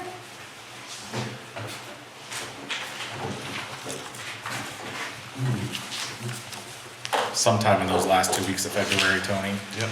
17th, 24th, Yeah. 18th, 25th, something like that. I don't know what our dates are for our meetings. In February, it's 3rd and 17th. 3rd and 17th. Okay. Yeah, so everybody's got that in their everybody's plugging those into their calendar? Yeah. Great. I will not be available on the 16th or the 23rd. I'll be out of country. Out of country again? Where are we headed this time, Bob? Turkey. Oh, nice. I've got my tickets already bought, so that'll be an Istanbul. Nice. And it's only, I'm only gonna be 7 hours ahead of you, so I guess I could zoom in. Right. We won't make you do that while you're out of country. Any other questions about this meeting schedule? We'll consider the next steps in that schedule. Thank you. Number 13, the select board will consider upgrading EV chargers at the community center and Brown Avenue locations. And again, I know the first time that the select board's seeing this. I'm not sure if you'll make a decision tonight, but want to provide you with some information. As you're well aware, we currently have 2 electric vehicle chargers that are considered level 1. They're currently located at the bus stop on Brown Ave and to the rear of the community center. For those who are familiar with it, it's currently paid by an honor system where people slide money in, and there's not much put into that. And when I put in my memorandum, there's less than 100, I was being very generous when calling it that. What I'm recommending is that we look at this option where we have with an energy management consultant is to replace the 2 level 1 chargers with level 2 chargers. They're just the wall mounts that would be replace what's there, software, and the labor for the installation. The cost for replacement of these 2 would be $5,349.34. So that's replacing both of them. The advantage is multiple from going from a level 1 to a level 2. First of all, anyone who has an EV knows a level 2 is going to charge substantially faster. Compared to a level 1 does 3 to 5 miles an hour. A level 2 does anywhere from 20 to 25 per hour. So it improves anyone who's using, instead of someone who's coming here to charge at the community center, to charge and taking 9-10 hours sitting there, using that. This gives them the opportunity to do it in 2 to 3 hours. Other aspect of it is our current charges. I tried to find the exact date in any of our records. I couldn't find the exact, but using what my staff said, it looks like they were installed in 2014, so they are about 12 years of age. The expectancy of aging equipment is 5 to 15 years, so we're well within that range.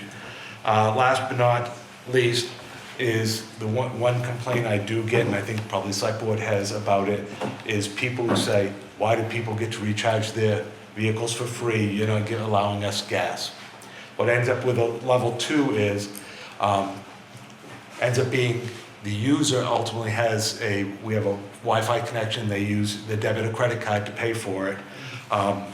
We provide this company and the software, what our account is for CMP on that one. We obviously get reimbursed for that. They get 5 cents a kilowatt hour. That's what pays for their software. So the end user ultimately ends up paying for using the AV charger. So the cost towards the town ends up not being the monthly cost, but more of a upfront cost for replacement. To me, I think this ends up being a win-win. I think the finance committee has mentioned it for at least a couple of years. Why are we supplementing other people's charges with, and put it bluntly, a expenditure of, $5,300 is very minimal compared to what previous quotes have been for that.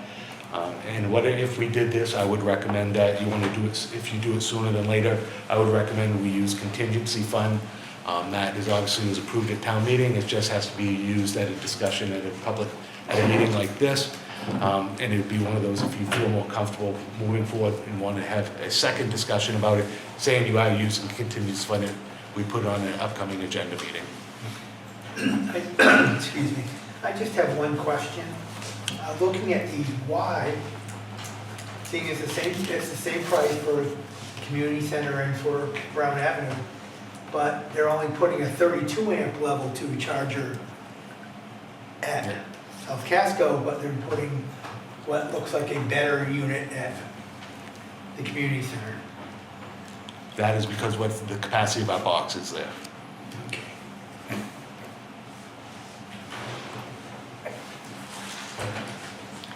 Susan Latonis, South Casco, that I think this is a good idea because there's 2 or 3 cars that would use with the one over to Brown Avenue, whether they're parked there or it's overnight or they're there for the whole day. So, and I don't know how many will plug-ins are over there because I don't have, an electric car. Is there one? One. So you've got somebody that's tying that up over there anywhere from, 9 to 24 hours, and it's the same person all the time. So being on the finance committee, I think this is a good idea. I agree with Sue. I think this is a great idea. The one thing, and I do hear it, as you mentioned, I hear it from a lot of people, how come the town's not buying my gas, but yet people can charge for nothing. We've got an honor system that obviously doesn't work. Anywhere else you go, you've got to pay for your electricity. So I can see coming down the road, hey, Casco's got charges over there, and it's on an honor system, we'll just go use theirs. I'm all for this as long as they're paying to use it. This is gonna be structured a little bit differently than that, I believe. Correct me if I'm wrong, Tony, but reading through this agreement, it sounds like we're signing a contract with them for services. Yep. So do they own the equipment? Do we own the equipment? I'm just trying to read through this real quick. Nope. But, and then they get a percentage of the fee that's charged for the use of the electricity, right? For the use of the equipment? What we would own the chargers. What we would be paying for and what that fee would be is associated with the Red E software. Again, this includes the initial purchase, but then it's supplemented by each user who does it having a 5 kilowatt charge per hour. But it is a contract that they would be providing this service for us. So basically, we get our power back and they get 5% of the power. Yes. Of the charge of the power. Yep. On top, okay. Are they responsible for repairs? No, there'd be ours. The actual charges would be ours.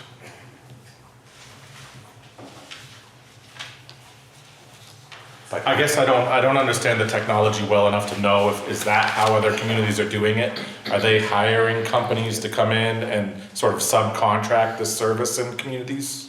Because that's what this is, that's what's happening. No, yes, that is what they're doing because most of the communities aren't running their own software. They're hiring contracting services for it. This is just one, that's how they get, they have the technology to do the credit cards and monitor it and then do the reimbursements. Are they local, doing business in other communities in our area? This is a Maine-based company. They're out of Portland. And again, they are servicing other ones in Maine. I can't say if they're servicing anyone in this immediate area or not. Rayanne Nguyen, Meadow Road, do we know what the annual maintenance costs for these will be? Again, historically there is very minimal. Again, since we've been here, we've had none that I can determine that we've had with this. Again, it's when you start looking at a replacement cost of $2,600, I'm doing a round estimate, compared to previously, it used to be, last year when I tried to get a quote, it was in the 15 to 18,000 per unit. So it is substantially increased recently. But these units don't require like a preventative maintenance every 6 months and a review of. I would, it'd be something I would have a dialogue with them about what is the preventive maintenance. That's not included in this agreement. Because again, if we ignore what we have for anything, I think we would be remiss. And then my question is, do we know now, is there a way to track how many hours our current chargers are being used? So we don't know, so we can't say, oh, this is essentially saving us money because we're going to be, okay. But will this give us, I mean, we'll know because we're gonna Yes. get paid back. We'll be able to get a breakdown saying when's charged, how many kilowatt hours have been used. And then you get to the point where in the future you can do the assessment saying, Brown Ave, we know that, you know, on an average week, we're doing 50 kilowatts. Or they're doing 2. Then is it worth the financial investment or not? And then my last question is, is there a turnaround time on this? If you guys were to sign this tonight or your next meeting, is it a 6-month wait? Is it a 2 months before they can install, or are they just ready to go? They'd be ready to go. The salesman sent me another email today. Have you voted yet? Somebody's excited. Yeah. I think it's important for us to do our due diligence, and if there's another community that's in this contract, that we ask, and just get to know what this thing really looks like and how are these people to work with? right. I mean, overall, I think it's a good idea to upgrade technology. Oh, as it it becomes definitely available. is, because this, Okay. this equipment is waiting to have to break. Levi Thornton, Mayberry Hill. I'm just wondering if there's money changing hands for energy, isn't there an opportunity for us to get a little extra that recoups the construction cost? I mean, not necessarily a long-term revenue generator, but we should be able to charge a little bit extra. And again, I think that's one of those where, again, I can do a follow-up dialogue with them saying, instead of charging 5 cents, charge 6 cents a kilowatt hour and again, and we get 1% of it. Yeah. Or the 1 cent of it. Did you say 1 cent? Yeah. 1 cent. Thank you. So if we're gonna hold off and get information, I really wanna see this on the next agenda and have it. Yep. Any other comments on this tonight? Our original investment was $4,000, I do remember that. What's 4,000? You got a deal then, You probably got a deal then. That was, like you say, typical. Yeah. Yeah, so moving on to number 14, select board comments. Eugene? I just want to thank Tony and his staff. This last packet that we received was quite extensive. And I really appreciate all the hard work that you put into it, you know, to make sure that we have all this information. And that's it, thank you. Tony had proposed a 21 item list tonight. We trimmed it down a little. He had sent it to us in advance, and I think I sent him a message saying, if it's 21, I'm not even coming The word to the denied. meeting before the meeting that sets the agenda, so. So you're saying Anyway, he's too ambitious? yeah, we decided to shift some stuff around to next meeting already, so. Yeah, we've already pre-built some of the next week's meeting. Right. So, Scott? Resilience planning, maybe I missed this, when are they scheduled to start? The 21st. 21st? Yes. It's our first meeting with them. Another one I got is, I know last year we did the solar ordinance. We had some solar projects that were brought in front and approved. What happened to these solar projects? I know there was supposed to have been one below my house. I've seen crickets. Yeah. I believe 2 of the projects that you're referring to are no longer feasible. The property owners has withdrawn from it. Okay. So that process has expired. Okay. And the last thing, when we're talking about budget, when's the opportunity for the town to have input to Cumberland County about their budget? And has anyone notified us from the school about having someone from our town involved with their budget, like we talked about when he came last time, when the superintendent came. I can tell you a couple things. On the budget aspect, Cumberland County's working on their budget right now. The manager there is having some challenges, and the commissioners are also. And I think I mentioned this previously, the dialogue is right now is 2 budgets they're discussing. One is in just over 5% increase, the other is closer to 13%. What it comes down to is the discussion point that the commission is having a challenge with right now is that they are getting pressured to get out of a contract with ICE. ICE provides about $3 million worth of revenue for handling of their prisoners. It's the Marshal Service aspect. The problem with that being is if they're making that as a symbolic statement from what's going on throughout the country, law requires Cumberland County Jail to accept local, state, and federal prisoners who are arrested. So they're getting pushed in that. So there's 2 budgets, because one is if the commission decide they don't want that revenue, it's got to be absorbed by property owners. The other aspect that's bothering with them concerning that is if you look at the LD list, there's a lot of aspects that are still related to ICE and what's happening at the State House. So that one's coming down the road. I've never seen the county commissioner as grim as he was today, reminding us what it's like. School, I asked where they are. They're in the preliminary stages. I tried to work with the superintendent to determine a date on the schedule. I threw I threw it at the last meeting because he couldn't commit to any dates.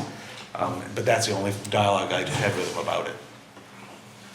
We'll invite our local school board members from Casco to one of our next meetings and see if That'd we be great. can ask them to lean a little harder.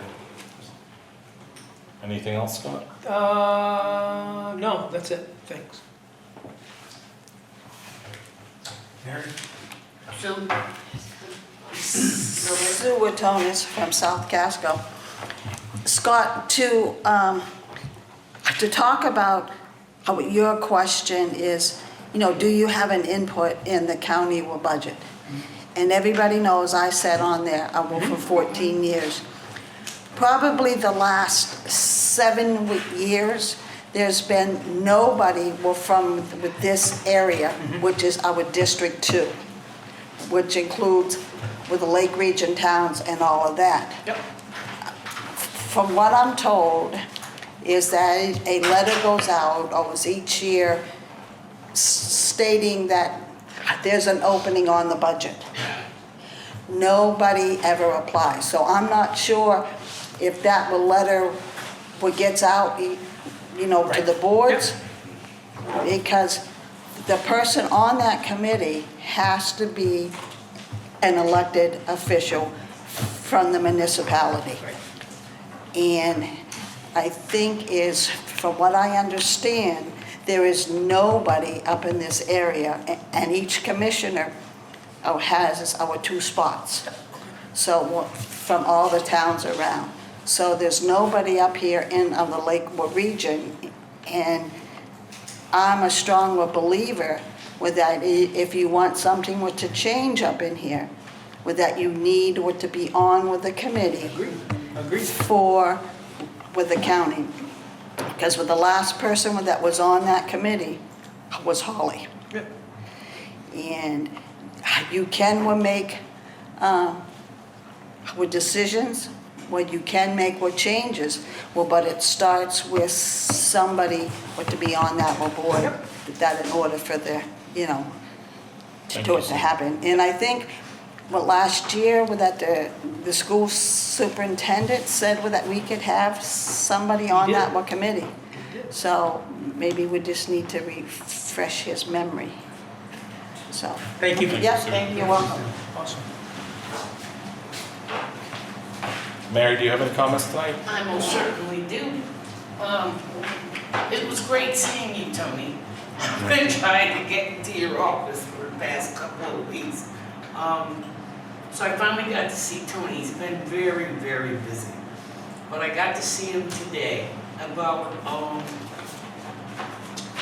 the property, Berry Park property. And I said to myself, first we met, the members of the group, and they put down their decisions of what they'd like to see.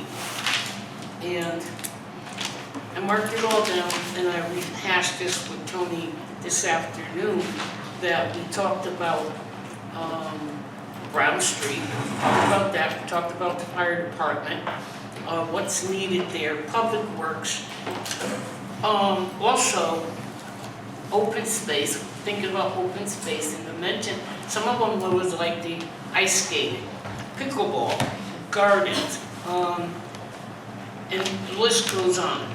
So I asked Tony that I would think like the first week of February, Tony, would that be all right? Because I'm gonna contact people. So we're gonna start up another meeting for the Berry property. Great. And like I said, I had a short talk with Tony, but he says we need to look at the breadth of it. We need to look at the design. Great. You know what I mean? That sort of thing. What's needed, what's not needed. Because once we have the site, we went to the site plan, where do we go from here? Great. So Tony's, like I said, very busy, but before he leaves, I'm gonna get a date for it. Alrighty? Great. Thanks, Okay, Mary. so I think it'd be really moving along. Great. Yep. Thank you. You're welcome. Bob? Oh, one more thing, sorry. Can you give me an orange cone that I can put in the middle of Quaker Ridge and No. No. No, not during plow season, I'm sorry. It's not gonna last me. Springtime, we'll give you a cone, we'll give you two. And a We'll give you video, two in the and a spring. video camera so we can No, watch. I'll take it.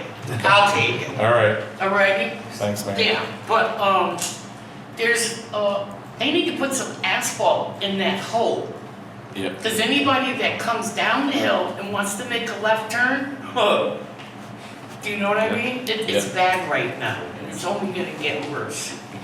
Thank you, Thank Mary. you. Bob? Okay, I just have a couple of items. I'd like to know where, with the bulky waste transfer station, how we're standing on the RFID issue. Actually should be coming before the Transfer Station Council. We had them rework what their scope is, and when we say the scope is what the sequencing is, what the staff does. Is if somebody comes in and RFD reads it, what type of material, basically step by step what the process is. They've agreed to, they have redone that, they've made those modifications. We will be redesigning the equipment there. If you look, there's a kiosk when you first come in. It's doing nothing except sitting there. That will be removed. There'll be some financial reimbursement towards the two towns for that. They'll be putting a reader, getting the vehicles coming off, so it'll be one reader, so there's no duplication. There'll be a printer being moved inside, so if anyone wants a receipt. And then it's gonna be, the one part of it is agreed to, is that it never happened, is staff down there were never really trained on the software, on how to do it. This is part of their agreement, is they have to go through and train staff. Unfortunately, when the training went before, it went over to Naples Town Office staff on entering the RFID tags, but not on the staff who had to operate it. So that's where that is. Okay. And the other one is more general, but as you know, last week there was a big thing about Gray and the financials and the computers and working in computers. It scared me a lot with the cybersecurity and came to generating questions of, you know, what are our staff allowed to do on town property with these computers? What's the retention policy of documents? Who can erase the documents from the computers? Again, what you'll find is the vast majority of our work is put on our server. We don't put them on individual aspects. Our server is backed up daily. What you'll find out, and that includes emails. Okay. What you'll find out with that is the capacity to go back is about 90 days. So if we lost something 4 months ago, we probably lost it. When you look at our policies are very clear on personal use on town equipment. Only if they're given special permission can they do that. We do not, and again, I'm very familiar with what you're talking about. That is why we issue everyone, and I'm pointing at laptop because most of us are with laptops now. We do not allow personal use for work purposes, which was what some of the issues were with in Gray. Again, we have and again, when we do stuff, and I'll say when somebody works remote or something like that, if you want to gain access, it's multifaceted authentication. Yeah. So we're all on that. Again, some of the issues that have occurred there, I don't know enough details. I know what rumors are, but it again is something we should, again, after your email, what it really brought to my light and my attention is we have these policies. It's time for us to, review it every 2 or 3 years to ensure that we're complying with current standards. Have you thought about going to the OneDrive system, which is a cloud-based and retention could be longer? We do have OneDrive. Okay. It's just not as used as frequently. Well, from personal experience, the OneDrive saves you a lot when it's right there, you can immediately retrieve it, you don't lose it. Okay. Anything else, Bob? That'll do it. Tony, just a couple things. So, these smaller storms, how are we managing those, and how's everybody holding up? How's equipment holding up? And how's the staffing working? Yep. These smaller storms are a challenge. There's no other way, especially when you have the aspect when it's not just snow, it's been ice and rain and freezing. What you're finding out when Mike came here, we've, in that short duration since he's been here, we've probably doubled our use of materials.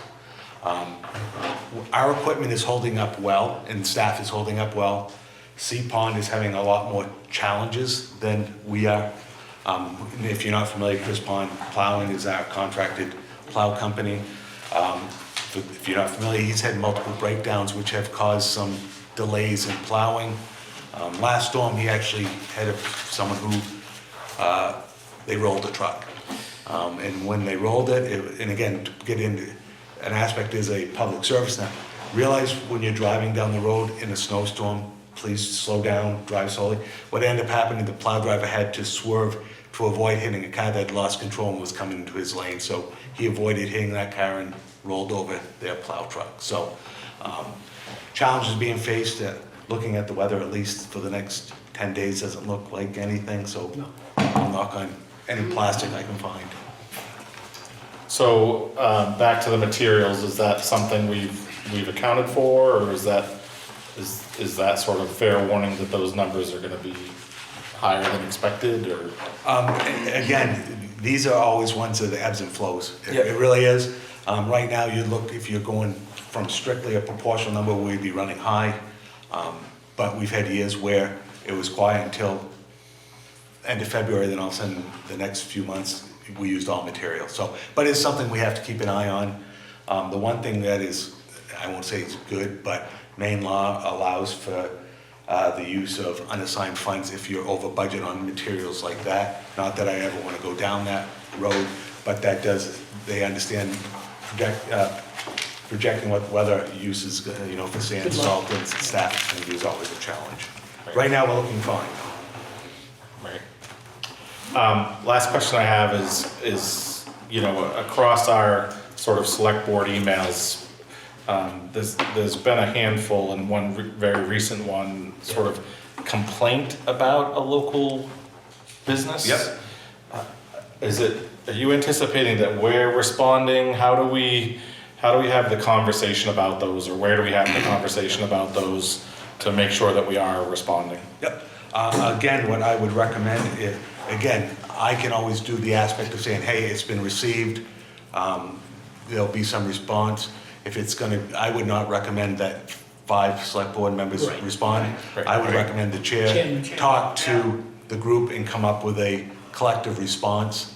And then again, it'd be one of those where I assume it'd be the chair would then, and again, something like today where I've already spoken to legal about my perspective and their perspective on it, you at least can get up to speed on that. Okay, so does that happen at our public meeting right now, or does that happen in executive session, or where does that happen? That can happen anytime.